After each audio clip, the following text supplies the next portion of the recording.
ನಮಸ್ಕಾರ ವೀಕ್ಷಕರೇ, ಕರೆಂಟ್ ಅಫೇರ್ಸ್ಗೆ ಸ್ವಾಗತ. ನಾನು ಶ್ರೀನಾಥ್. ಇವತ್ತಿನ ದಿನ ಮಲೇರಿಯಾ ಮಾಸಾಚರಣೆ ಅನ್ನುವಂಥ ಒಂದು ಶೀರ್ಷಿಕೆ ಅಡಿಯಲ್ಲಿ ನಾವು ಮಲೇರಿಯಾ ರೋಗದ ಬಗ್ಗೆ ಒಂದು ಚಿತ್ರಣವನ್ನು ಕೊಡ್ತಾ ಹೋಗ್ತೇವೆ. ಯಾವ ರೀತಿಯಲ್ಲಿ ಈ ಒಂದು 2025ರ ವೇಳೆಯಲ್ಲಿ ನಮ್ಮ ಭಾರತದಲ್ಲಿ ಮಲೇರಿಯಾವನ್ನು ನಿವಾರಣೆ ಮಾಡಬೇಕು ಅಂತ ಸರ್ಕಾರಗಳು, ಅದೇ ರೀತಿಯಲ್ಲಿ ಆರೋಗ್ಯ ಇಲಾಖೆ ಯಾವ ರೀತಿ ಪಣ ತೊಟ್ಟಿದೆ ಅನ್ನುವಂಥ ಒಂದು ವಿಚಾರವಾಗಿ ಮಾತಾಡಲೇಬೇಕಾಗುತ್ತೆ. ಯಾಕೆಂದರೆ ಈಗ ಸ್ಟಾರ್ಟ್ ಆಗಿರ್ತಕ್ಕಂಥದ್ದು ಮಳೆಗಾಲ ಆಗಿರೋದ್ರಿಂದಾಗಿ ಪ್ರತಿಯೊಂದು ಹಂತದಲ್ಲೂ ಕೂಡ ಮಲೇರಿಯಾ ಪ್ರತಿಯೊಬ್ಬರನ್ನು ಕೂಡ ಬಾಧಿಸ್ಬೋದು ಅನ್ನುವಷ್ಟರ ಮಟ್ಟಿಗೆ ಈಗ ಭಾರತದಲ್ಲಿ ತುಂಬಿಕೊಂಡಿದೆ. ಮಲೇರಿಯಾ ಆಗಿರ್ಬೋದು, ಅದೇ ರೀತಿಯಲ್ಲಿ ಈಗ ಕೇರಳದಲ್ಲಿ ನಿಫಾ ವೈರಸ್ಗಳಾಗಿರ್ಬೋದು, ಇವೆಲ್ಲವೂ ಕೂಡ ಸಾಕಷ್ಟು ತೊಂದರೆಗಳನ್ನು ಸಾಕಷ್ಟು ವರ್ಷಗಳಿಂದ ಭಾರತೀಯರಿಗೆ ಕೊಡ್ತಾನೆ ಬರ್ತಾ ಇದೆ. ಅದೇ ರೀತಿಯಲ್ಲಿ ಜಗತ್ತಿನಲ್ಲೂ ಕೂಡ ಈ ಒಂದು ಮಲೇರಿಯಾದ ಒಂದು ಪ್ರಮಾಣವು ಕೂಡ ಜಾಸ್ತಿ ಆಗ್ತಾ ಇದೆ. ಒಟ್ಟಿನಲ್ಲಿ ಹೇಳೋದಾದ್ರೆ ಹಂತದಿಂದ ಹಂತಕ್ಕೆ ನೋಡ್ತಾ ಹೋದ್ರೆ ಮಲೇರಿಯಾದ ಪ್ರಮಾಣ ಜಾಸ್ತಿ ಆಗ್ತಾ ಇರೋದ್ರಿಂದಾಗಿ 2025ರ ವೇಳೆಗೆ ಆರೋಗ್ಯ ಇಲಾಖೆ ಒಂದು ಪಣ ತೊಟ್ಟಿರೋದರ ಪ್ರಕಾರವಾಗಿ ಇಡೀ ಭಾರತದಲ್ಲಿ ಮಲೇರಿಯಾವೇ ಇಲ್ಲದೆ ಇರುವ ನಿಟ್ಟಿನಲ್ಲಿ ಮಾಡಬೇಕು. ಆ ನಿಟ್ಟಿನಲ್ಲಿ ಪ್ರತಿ ವರ್ಷವೂ ಕೂಡ ಮಲೇರಿಯಾ ಮಾಸಾಚರಣೆ ಅಂತ ಮಾಡುವುದರ ಮುಖಾಂತರವಾಗಿ ಆ ವರ್ಷದಲ್ಲಿ ಏನೇನೆಲ್ಲ ಒಂದು ಅಪ್ಡೇಟ್ಸ್ಗಳಾಗಿದೆ, ಯಾವ ರೀತಿ ಅದನ್ನು ತಡೆಗಟ್ಟುವ ನಿಟ್ಟಿನಲ್ಲೂ ಕೂಡ ಪ್ರಯತ್ನವನ್ನು ಮಾಡಿದ್ದಾರೆ ಅನ್ನುವಂಥ ಒಂದು ನಿಟ್ಟಿನಲ್ಲಿ ಮಾತಾಡ್ತಾ ಹೋಗ್ತಾರೆ. ಅದೇ ರೀತಿಯಲ್ಲಿ ವಿವರಿಸ್ತಾ ಹೋಗ್ತಾರೆ. ಜಿಲ್ಲೆಯಲ್ಲಿ ಯಾವ ರೀತಿ ಮಲೇರಿಯಾದ ಒಂದು ಪ್ರಮಾಣ ಇದೆ, ಅದೇ ರೀತಿಯಲ್ಲಿ ದೇಶದಲ್ಲಿ ಯಾವ ರೀತಿ ಪ್ರಮಾಣ ಇದೆ, ರಾಜ್ಯದಲ್ಲಿ ಏನಿದೆ, ಅದೇ ರೀತಿಯಲ್ಲಿ ಜಗತ್ತಲ್ಲಿ ಯಾವ ರೀತಿಯಲ್ಲಿದೆ ಅನ್ನುವಂಥ ಒಂದು ವಿಚಾರವಾಗಿ ಇವತ್ತಿನ ದಿನ ಮಾತಾಡ್ತಾ ಹೋಗ್ತೇವೆ. ನನ್ನ ಜೊತೆ ಒಬ್ಬರು ಅತಿಥಿ ಗಣ್ಯರು ಕೂಡ ಇದ್ದಾರೆ, ಅವ್ರ ಜೊತೆ ಕೂಡ ಮಾತಾಡ್ತಾ ಹೋಗ್ತೇನೆ. ಇನ್ನು ನಿಮ್ಮ ಒಂದು ಅಭಿಪ್ರಾಯಗಳನ್ನು ಕೂಡ ನೀವು ತಿಳಿಸ್ಬೋದು, ನಿಮ್ಮ ಒಂದು ಪ್ರಶ್ನೆಗಳನ್ನು ಕೂಡ ನೀವು ಕೇಳ್ಬೋದು, ನಿಮ್ಮ ಒಂದು ಕರೆಗಳನ್ನು ಕೂಡ ನಾನು ಸ್ವೀಕರಿಸ್ತೇನೆ. ಮೊದಲಿಗೆ ಡಾಕ್ಟರ್ ಪ್ರಶಾಂತ್ ಭಟ್ ಅವರಿಗೆ ಕಾರ್ಯಕ್ರಮಕ್ಕೆ ಸ್ವಾಗತ. ಮಲೇರಿಯಾ ನಿಯಂತ್ರಣಾಧಿಕಾರಿ, ಉಡುಪಿ ಜಿಲ್ಲೆ, ಇವರಿಗೆ ಕಾರ್ಯಕ್ರಮಕ್ಕೆ ಸ್ವಾಗತ. ನಮಸ್ಕಾರ. ಈಗಾಗಲೇ ಮಾತಾಡ್ತಾ ಇರೋ ಹಾಗೆ ಮಲೇರಿಯಾ ಮಾಸಾಚರಣೆ ಅನ್ನುವಂಥ ಒಂದು ವಿಚಾರವಾಗಿ ಮಾತಾಡ್ತಾ ಇದ್ದೇವೆ. ಅದಕ್ಕಿಂತ ಮುಂಚೆ ಕೂಡ ಮಾತಾಡಬೇಕಾಗತ್ತೆ, ಈ ಒಂದು ಮಲೇರಿಯಾ ಜಾಗತಿಕ ಮಟ್ಟದಲ್ಲಿ ಯಾವ ರೀತಿ ಇದೆ ಅನ್ನುವಂಥ ಒಂದು ವಿಚಾರವಾಗಿ ಕೂಡ ಮಾತಾಡಲೇಬೇಕಾಗತ್ತೆ. ಸೊ ಮಲೇರಿಯಾ ಇದು ತುಂಬ ಒಂದು ಪುರಾತನವಾದಂಥ ಒಂದು ಕಾಯಿಲೆ. ಈಗ ಹೊಸದಾಗಿರುವಂಥದ್ದಲ್ಲ. ಸ್ವಾತಂತ್ರ್ಯ ಪೂರ್ವದಲ್ಲಿಯೂ ಕೂಡ ಇದು ಜಗತ್ತಿನಾದ್ಯಂತ ಒಂದು ಮಲೇರಿಯಾ ಅತ್ಯಂತ ಗಂಭೀರವಾಗಿ ಪಸರಿಸಿಕೊಂಡಿರೋದನ್ನು ಅವಾಗಲೂ ಕೂಡ ನಾವು ಕಾಣಿಸ್ತೇವೆ. ಈಗ ನಾವು ಜಾಗತಿಕವಾದಂಥ ಈ ಒಂದು ಮಲೇರಿಯಾ ಪ್ರಕರಣಗಳನ್ನು ನಾವು ನೋಡಿದರೆ ಹೆಚ್ಚಾಗಿ ಮಲೇರಿಯಾ ಏನು ರೋಗ ಇದೆ ಇದು ಜಗತ್ತಿನ ಅಥವಾ ಗ್ಲೋಬನ್ನು ನೀವು ತೆಗೆದುಕೊಂಡ್ರೆ, ಅದರ ಅಕ್ಷಾಂಶ ಮಧ್ಯ ರೇಖೆಯನ್ನು ತೆಗೆದುಕೊಂಡ್ರೆ ಹೆಚ್ಚಾಗಿ ದಕ್ಷಿಣ ಭಾಗದಲ್ಲಿ ಹೆಚ್ಚಾಗಿ ಕಂಡುಬರ್ತದೆ. ಯಾಕೆಂದರೆ ಇದು ಹ್ಯೂಮಿಡ್ ಮತ್ತು ಟ್ರಾಪಿಕಲ್ ಏರಿಯಾ ಅಂತೇಳಿ, ಟ್ರಾಪಿಕಲ್ ರೀಜನ್ ಏನು ಕರಿತೀವಿ. ಸೊ ಈ ಒಂದು ವಾತಾವರಣದಲ್ಲಿ ಮಲೇರಿಯಾ ಸಂಖ್ಯೆ ಜಾಸ್ತಿ ಇದೆ. ಸೊ ಹಾಗಾಗಿ ಇಡೀ ಜಗತ್ತನ್ನು ನೀವು ತೆಗೆದುಕೊಂಡ್ರೆ ಹೆಚ್ಚಾಗಿ ಈ ಒಂದು ಕಾಯಿಲೆ ಕಂಡು ಬರೋದು ಆಫ್ರಿಕಾ ಖಂಡದಲ್ಲಿ ಅತಿ ಹೆಚ್ಚಾಗಿ ಕಂಡು ಬರ್ತದೆ. ಸೊ ಹಾಗೆಯೇ ಸೌತ್ ಅಮೇರಿಕಾ ಇರ್ಬೋದು, ಹಾಗೆಯೇ ಇಂಡಿಯಾ, ಹಾಗೆ ಪಾಕಿಸ್ತಾನ ಇರ್ಬೋದು, ಅಫ್ಘಾನಿಸ್ತಾನ ಇರ್ಬೋದು. ಸೊ ಈ ಏರಿಯಾಗಳಲ್ಲಿ ಸ್ವಲ್ಪ ಜಾಸ್ತಿಯಾಗಿ ಕಂಡುಬರೋದನ್ನು ನಾವು ನೋಡ್ತೇವೆ. ಉತ್ತರ ಭಾಗದಲ್ಲಿ ನಮ್ಮ ಒಂದು ಗ್ಲೋಬ್ ಏನಿದೆ ಅದರ ಉತ್ತರ ಭಾಗದಲ್ಲಿ ಮಲೇರಿಯಾ ಅಷ್ಟಾಗಿ ಕಂಡುಬರೋದಿಲ್ಲ. ಯಾವಾಗಲೂ ಅದು ಜಾಸ್ತಿ ಕಂಡುಬರೋದು ದಕ್ಷಿಣ ಭಾಗದಲ್ಲಿ ಜಾಸ್ತಿಯಾಗಿ ಕಂಡುಬರೋದನ್ನು ನೋಡ್ತೇವೆ. ಅದಕ್ಕೆ ಪೂರಕವಾದಂಥ ವಾತಾವರಣ ಕೂಡ ಇದೆ. ಒಂದು ಎಸ್ಟಿಮೇಟ್ ಪ್ರಕಾರ ಸೊ ವಾರ್ಷಿಕ ಸುಮಾರು 30ರಿಂದ 40 ಕೋಟಿ ಜನಕ್ಕೆ ಈ ಒಂದು ಇನ್ಫೆಕ್ಷನ್ ಹರಡ್ತದೆ. ಸೊ ಇದರಿಂದಾಗಿ ಸುಮಾರು 15ರಿಂದ 24-25 ಲಕ್ಷ ಜನ ಇಡೀ ಜಗತ್ತಿನಲ್ಲಿ ಮರಣವನ್ನು ಹೊಂದ್ತಾರೆ. ಸೊ ಇದನ್ನು ನಾವು ಕೇಳಿದ್ದೇವೆ. ಸೊ ನೀವು ಮಕ್ಕಳಲ್ಲಿ ತೆಗೆದುಕೊಂಡ್ರೆ ನಮ್ಮ ಒಂದು ಅಂಕಿ ಸಂಖ್ಯೆ ನಿಮಗೆ ಭೀತಿಯನ್ನು ಹುಟ್ಟಿಸ್ಬೋದು. ಪ್ರತಿ 30 ಸೆಕೆಂಡಿಗೆ ನಮ್ಮ ಜಗತ್ತಿನಲ್ಲಿ ಪ್ರತಿ 30 ಸೆಕೆಂಡಿಗೆ ಅರ್ಧ ನಿಮಿಷಕ್ಕೆ ನಾವು ಕಣ್ಣು ಮುಚ್ಚಿ ತೆಗೆಯೋದ್ರೊಳಗಡೆ ಒಂದು ಮಗು ಈ ಮಲೇರಿಯಾದಿಂದ ಡೆತ್ತನ್ನು ಹೊಂದ್ತದೆ. ಸೊ ಇದು ಜಾಗತಿಕವಾಗಿ ಒಂದು ಮಲೇರಿಯಾ ಇರುವಂಥ ಒಂದು ಇದು. ಹಾಗೆ ನೋಡ್ತಾ ಹೋದ್ರೆ ಸೌತ್ ಅಮೇರಿಕಾ ಅಂತ ಹೇಳಿದ್ರಿ, ಸಾಕಷ್ಟು ಅಭಿವೃದ್ಧಿ ಹೊಂದಿರತಕ್ಕಂಥ ಒಂದು ದೇಶ ಅದು. ಹೌದು. ಅದೇ ರೀತಿಯಲ್ಲಿ ನೋಡ್ತಾ ಹೋದ್ರೆ ಸೌತ್ ಆಫ್ರಿಕಾ ಕೂಡ ತನ್ನ ಒಂದು ಅಭಿವೃದ್ಧಿಯಲ್ಲಿ ಏನು ಕೂಡ ಕಡಿಮೆ ಇಲ್ಲ, ಆಫ್ರಿಕಾ ಖಂಡ ಅಂತ ಹೇಳಿದ್ರಿ. ಅದೇ ರೀತಿಯಲ್ಲಿ ಸಾಕಷ್ಟು ಪ್ರದೇಶಗಳು ಅಂದರೆ ಟ್ರಾಫಿಕ್ ರೀಜನ್ ಅಂತ ಹೇಳಿದ್ರಿ ನೀವು. ಹಾಗಾದ್ರೆ ಅಷ್ಟು ಅಭಿವೃದ್ಧಿ ಹೊಂದಿದ್ರು ಕೂಡ ಮಲೇರಿಯಾವನ್ನು ಅಲ್ಲಿ ನಿವಾರಣೆ ಮಾಡಲಿಕ್ಕೆ ಆಗ್ಲಿಲ್ವಾ ಅಂತ? ಯಾಕೆ ಅಂತಂದ್ರೆ ಅಲ್ಲಿ ಇರುವಂತ ಒಂದು ವಾತಾವರಣ ಏನಿದೆ ಅದು ಮಲೇರಿಯಾ ಪ್ಯಾರಾಸೈಟ್ ಇರ್ಬೋದು, ಅಥವಾ ಒಂದು ರೋಗಾಣು ಇರ್ಬೋದು, ಅದಕ್ಕೆ ಇರ್ಬೋದು, ಅಥವಾ ಅದನ್ನು ಹರಡುವಂಥ ಒಂದು ಏನು ಸೊಳ್ಳೆ ಇದೆ ಅದಕ್ಕೆ ಇರ್ಬೋದು. ಅದು ಪೂರಕವಾದಂಥ ವಾತಾವರಣವನ್ನು ನಾವು ಅಲ್ಲಿ ನೋಡ್ತೇವೆ. ಟ್ರಾಪಿಕಲ್ ಕಂಟ್ರೀಸಲ್ಲಿ ಹೆಚ್ಚಾಗಿ ಅದರ ಒಂದು ಉಷ್ಣತೆ ಇರ್ಬೋದು ಅಥವಾ ತೇವಾಂಶ ಇರ್ಬೋದು, ಹ್ಯೂಮಿಡಿಟಿ ಅಂತೇಳಿ ಕರಿತೇವೆ. ಸೊ ಇದು ಹಾಗೆಯೇ ಕೆಲವಷ್ಟು ಪ್ರಮಾಣದಲ್ಲಿ ನಿಂತ ನೀರುಗಳು. ಸೊ ಇದು ಅದಕ್ಕೆ ಪೂರಕವಾದಂಥ ವಾತಾವರಣವನ್ನು ನಾವು ಈ ಪ್ರದೇಶದಲ್ಲಿ ಕಾಣೋದ್ರಿಂದ ಸೊ ಈ ರೋಗ ಹೆಚ್ಚಾಗಿ ಇಲ್ಲೇ ಕಂಡುಬರೋದನ್ನು ನಾವು ನೋಡ್ತೇವೆ. ಹಾಗೆ ನೋಡ್ತಾ ಹೋದ್ರೆ ಇದನ್ನ ಜಾಗತಿಕ ಮಟ್ಟದಲ್ಲಿ ನೋಡ್ತಾ ಹೋದ್ರೆ ಯಾವ ರೀತಿ ತಡೆಯುವಂತ ಒಂದು ಪ್ರಯತ್ನವನ್ನು ಮಾಡಬಹುದು? ಬಹುಶಃ ಇದು ವಿಶ್ವಸಂಸ್ಥೆ ಕೂಡ, ವಿಶ್ವ ಆರೋಗ್ಯ ಸಂಸ್ಥೆ ಕೂಡ ಈ ನಿಟ್ಟಿನಲ್ಲಿ ಯಾವುದೇ ರೀತಿಯಾದಂತ ಒಂದು ಪ್ರಯತ್ನವನ್ನು ಕೂಡ ಮಾಡ್ತಾ ಇಲ್ವಂತ, ಅಥವಾ ಪ್ರಯತ್ನ ಮಾಡಿದ್ರು ಕೂಡ ಹಂತ ಹಂತವಾಗಿ ವಿಫಲ ಏನಾದರೂ ಆಗ್ತಾ ಇದೆ ಅಂತ ಈ ರೀಜನ್ಗಳಲ್ಲಿ? ಇಲ್ಲ, ಈಗ ಜಾಗತಿಕವಾಗಿಯೂ ಕೂಡ ಇದನ್ನು ಒಂದು ಕಂಟ್ರೋಲ್ ಮಾಡೋದಕ್ಕೆ ಜಾಗತಿಕವಾಗಿ ಸಾಕಷ್ಟು ಪ್ರಮಾಣದಲ್ಲಿ ಒಂದು ಹೋರಾಟವನ್ನು ಮಾಡ್ತಾ ಇದ್ದಾರೆ. ಸೊ ಈ ವರ್ಷ ನೀವು ಮಲೇರಿಯಾ ಆ್ಯಂಟಿ ಮಲೇರಿಯಾ ಡೇ ಏನಿದೆ ಅದರದ್ದು ಸ್ಲೋಗನನ್ನು ತೆಗೆದುಕೊಂಡ್ರೆ ಇದು ಬರೀ ನಮ್ಮ ಭಾರತಕ್ಕೆ ಸಂಬಂಧಪಟ್ಟಿರೋದಲ್ಲ, ಇಡೀ ಜಗತ್ತಿಗೆ ಸಂಬಂಧಪಟ್ಟ ಹಾಗೆ zero malaria starts with me ಅಂತ ಹೇಳ್ತಾರೆ. ಸೊ ಈ ಮಲೇರಿಯಾ ಏನಿದೆ ನನ್ನಿಂದನೇ, ಝೀರೋ ಮಲೇರಿಯಾ ಅಂತ ಹೇಳುವಂಥದ್ದು ಏನಿದೆ ಅದು ನನ್ನಿಂದನೇ ಸ್ಟಾರ್ಟು, ನನ್ನಿಂದನೇ ಶುರುವಾಗುತ್ತೆ ಅಂತ ಹೇಳುವಂಥದ್ದು. ಹಾಗೇನೆ ಈಗ ಸಸ್ಟೈನಬಲ್ ಡೆವಲಪ್ಮೆಂಟ್ ಗೋಲ್ ಅಂತ ಇದೆ ಜಾಗತಿಕವಾಗಿ. ಸೊ ಈ ಒಂದು ಜಾಗತಿಕವಾಗಿ ಇರುವಂತಹ ಸಸ್ಟೈನಬಲ್ ಡೆವಲಪ್ಮೆಂಟ್ ಗೋಲಲ್ಲಿಯೂ ಕೂಡ ಇದು ಒಂದು ಏನು ಹೇಳ್ತೇವೆ ಗೋಲನ್ನು ಇಟ್ಕೊಂಡಿದ್ದಾರೆ, ಒಂದು ಗುರಿಯನ್ನು ಇಟ್ಕೊಂಡಿದ್ದಾರೆ. ಈ ಗುರಿಯನ್ನ ನಾವು ಜಾಗತಿಕ ಮಟ್ಟದಲ್ಲಿ ಝೀರೋ ಮಲೇರಿಯಾ ಅಂದ್ರೆ ಮಲೇರಿಯಾ ಇಲ್ಲದೆ ಹೋದ ಹಾಗೆ ಎಂಡ್ ಮಲೇರಿಯಾ ಅಂತೇಳಿ ಏನು ಕರಿಬಹುದು, ಮುಕ್ತವಾಗಿ ಮಲೇರಿಯಾ ಮುಕ್ತ ಜಗತ್ತನ್ನ ಕಾಣುವಂತ ಒಂದು ಕನಸನ್ನ ಹೊಂದಿಕೊಂಡು ಸಸ್ಟೈನಬಲ್ ಡೆವಲಪ್ಮೆಂಟ್ ಗೋಲಲ್ಲಿಯೂ ಕೂಡ ತೆಗೆದುಕೊಂಡಿದ್ದಾರೆ. 2030 ಒಳಗಡೆ ಈ ಒಂದು ಪೂರ್ತಿ ವಿಶ್ವ ಏನಿದೆ ಅದನ್ನ ಮುಕ್ತ ಮಾಡಬೇಕು ಅಂತ ಹೇಳುವಂತ ಒಂದು ಕನಸನ್ನ ಜಾಗತಿಕ ಮಟ್ಟದಲ್ಲಿ ಅದನ್ನ ಕಾಣ್ತಾ ಇದ್ದಾರೆ. ಸೊ ಆ ನಿಟ್ಟಿನಲ್ಲಿ ಸಾಕಷ್ಟು ಪ್ರಮಾಣದಲ್ಲಿ ಒಂದು ಎಫರ್ಟ್ ಕೂಡ ನಡೀತಾ ಇದೆ. ಅದೇ ರೀತಿ ನೋಡ್ತಾ ಹೋದ್ರೆ ಒಂದು ಮಲೇರಿಯಾ ಹರಡುವಂತ ಒಂದು ವಿಚಾರವನ್ನು ನೋಡ್ತಾ ಇದೊಂದು ರೀತಿಯಾದಂತ ಒಂದು ಸರಪಳಿ ಅಂತಂದ್ರೆ ನಾವು ಈಗ ಕ್ಲೀನ್ ಮಾಡದೇ ಇದ್ರು ಕೂಡ, ಅಂದ್ರೆ ನೀವು ಹೇಳಿದ್ರಿ ನೀರು ನಿಲ್ಲುತ್ತೆ ಅಂತ ಸಂದರ್ಭದಲ್ಲೂ ಕೂಡ ಸೊಳ್ಳೆಗಳು ಹುಟ್ಟುಕೊಂಡು ಮಲೇರಿಯಾ ಆರಂಭ ಆಗುತ್ತೆ ಅನ್ನುವಂತ ಒಂದು ವಿಚಾರ. ಇನ್ನು ಕೂಡ ಸಾಕಷ್ಟು ಸ್ವಚ್ಛತೆಯ ಬಗ್ಗೆ ಗಮನ ಕೊಡದೇ ಇರೋದೇ ಈ ಒಂದು ಮಲೇರಿಯಾಕ್ಕೆ ಕಾರಣ ಆಗುತ್ತೆ ಅಂತ. ಅಂದ್ರೆ ಪ್ರತಿ ಸರಿ ಅರಿವು ಮೂಡಿಸಿದ್ರು ಕೂಡ ಯಾರು ಕೂಡ ಜಾಗೃತರಾಗ್ತಾ ಇಲ್ಲ. ಇದನ್ನ ಹೇಗೆ ಜಾಗೃತಿ ಮೂಡಿಸಬಹುದು, ಹಂತ ಹಂತವಾಗಿ ಯಾವ ರೀತಿ ಜನರಿಗೆ ಜಾಗೃತಿಯನ್ನ ಮೂಡಿಸಬಹುದು? ಸೊ ಜಾಗತಿಕ ಮಟ್ಟದಲ್ಲಿ ನೋಡ್ತಾ ಹೋದ್ರೆ ನಾವು, ಸೊ ಜಾಗತಿಕ ಮಟ್ಟದಲ್ಲಿಯೂ ಕೂಡ ಒಂದನೇದು ಈಗ ನಾನು ಆಗಲೇ ಹೇಳಿದೆ ಕ್ಲೈಮೇಟ್ ಅಂತ ಹೇಳಿ ಹೇಳ್ತೇವೆ. ಸೊ ಈಗ ನೀವು ನೋಡಿದ್ರೆ ಇಡೀ ಜಗತ್ತಿನಲ್ಲಿ ಕ್ಲೈಮೇಟ್ ಚೇಂಜ್ ಬಗ್ಗೆ ಈಗಾಗಲೇ ಸಾಕಷ್ಟು ಅವೇರ್ನೆಸ್ ಬಂದಿದೆ. ಸೊ ಕ್ಲೈಮೇಟ್ ಚೇಂಜ್ ನಾನು ಆಗಲೇ ಹೇಳಿದಾಗೆ ಈ ಸೊಳ್ಳೆಗಳೇನಿರ್ಬೋದು, ಸೊಳ್ಳೆಗಳ ಬೆಳವಣಿಗೆಗೆ ಜಾಸ್ತಿ ಟೆಂಪ್ರೇಚರ್ ಇರುವಂಥದ್ದು, ಹಾಗೆ ಹ್ಯೂಮಿಡಿಟಿ ಜಾಸ್ತಿ ಆಗುವಂಥದ್ದು, ಅದು ಅತ್ಯಂತ ಮುಖ್ಯವಾದಂಥ ಪಾತ್ರವನ್ನು ವಹಿಸ್ತದೆ. ಸೊ ಜಾಗತಿಕ ಮಟ್ಟದಲ್ಲಿ ಒಂದನೇದು ಅದರ ಕ್ಲೈಮೇಟು ಇನ್ಹೆರೆಂಟ್ ಕ್ಲೈಮೇಟ್ ಅಂತೇಳಿ ಹೇಳ್ತೇವೆ, ಅಂದರೆ ಅಲ್ಲಿ ಇರುವಂಥ ಕ್ಲೈಮೇಟು, ಅದರ ಜೊತೆಯಲ್ಲಿ ಚೇಂಜ್ ಆಗ್ತಾ ಇರುವಂಥ ಕ್ಲೈಮೇಟು. ಆ ನಿಟ್ಟಿನಲ್ಲಿ ಸಾಕಷ್ಟು ಅವೇರ್ನೆಸ್ ಈಗಾಗಲೇ ಇದೆ. ಆ ನಿಟ್ಟಿನಲ್ಲಿ ಗ್ರೀನ್ ಕ್ಲೈಮೇಟನ್ನು ಅಥವಾ ನಮ್ಮ ಒಂದು ಪರಿಸರವನ್ನು ಕಾಯ್ದುಕೊಳ್ಳುವಂಥದ್ದು ತಾವೇ ಆಗಲೇ ಹೇಳಿದ್ರಿ.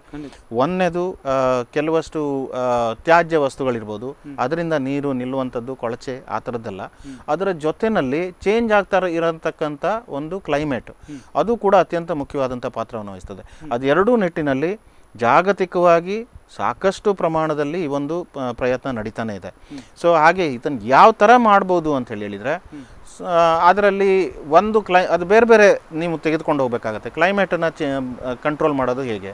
ಕ್ಲೈಮೇಟನ್ನು ಕಂಟ್ರೋಲ್ ಮಾಡೋದಕ್ಕೆ ಒಂದನೇದು ಅತ್ಯಂತ ಮುಖ್ಯವಾಗಿರುವಂಥದ್ದು ನಮ್ಮ ವೆಹಿಕಲ್ಸನ್ನು, ಇಂಧನದ ಉರಿತಾ ಇದೆ ಅದನ್ನು ಕಡಿಮೆ ಮಾಡಬೇಕು.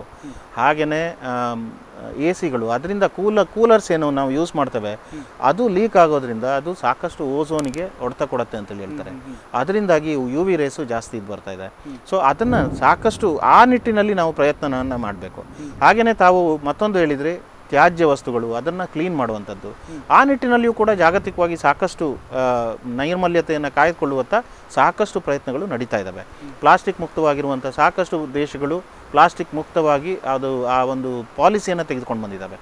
ನಮ್ಮ ಭಾರತ ದೇಶದಲ್ಲಿಯೂ ಕೂಡ ಒಂದು ಅದಕ್ಕೆ ಏನು ಹೇಳ್ತವೆ, ಅದು ಪ್ರತಿ ಸರಿಯೂ ಕೂಡ ಮಾತುಗಳು ಕೇಳಿ ಬರ್ತಾ ಇದ್ದಾವೆ. ಇನ್ನು ಪಾಲಿಸಿ ಆಗಿಲ್ಲ, ನ್ಯಾಷನಲ್ ಲೆವೆಲಲ್ಲಿ ಪಾಲಿಸಿ ಆಗಿಲ್ಲ. ಆದರೆ ಅಡ್ವೊಕಸಿ ಅಂತೇಳಿ ಏನು ಕರಿತೇವೆ, ಪ್ರತಿ ಲೆವೆಲ್ನಲ್ಲಿ ಅದನ್ನು ಅಡ್ವೊಕಸಿ ಮಾಡೋದಿರ್ಬೋದು, ಜನರಿಗೆ ಮನವೊಲಿಕೆ ಕೊಡುವಂಥದ್ದು ಇರ್ಬೋದು, ಅದರಲ್ಲಿ ಹಿಂದುಳಿದಿಲ್ಲ. ಪ್ರತಿ ಮಟ್ಟದಲ್ಲಿಯೂ, ಗ್ರಾಮ ಮಟ್ಟದಲ್ಲಿರ್ಬೋದು, ಇದರ ಮಟ್ಟದಲ್ಲಿರ್ಬೋದು, ಪ್ರತಿ ಮಟ್ಟದಲ್ಲಿಯೂ ಕೂಡ ಈಗ ಸಾಲಿಡ್ ವೇಸ್ಟು ಮತ್ತು ಲಿಕ್ವಿಡ್ ವೇಸ್ಟ್ ಮ್ಯಾನೇಜ್ಮೆಂಟು, ಪ್ಲಾಸ್ಟಿಕ್ಗಳ ಒಂದು ಉಪಯೋಗವನ್ನು ಕಮ್ಮಿ ಮಾಡುವಂಥದ್ದು, ಆ ನಿಟ್ಟಿನಲ್ಲಿ ಸಾಕಷ್ಟು ರೀತಿಯಲ್ಲಿ ಅಡ್ವೊಕಸಿ ಎಲ್ಲ ಕಡೆಯಿಂದನೂ ನಡೀತಾ ಇದೆ. ಈಗಾಗಲೇ ನಮ್ಮ ಉಡುಪಿನಲ್ಲಿ ನೀವು ತೆಗೆದುಕೊಂಡ್ರೆ ಈಗ ನಾವು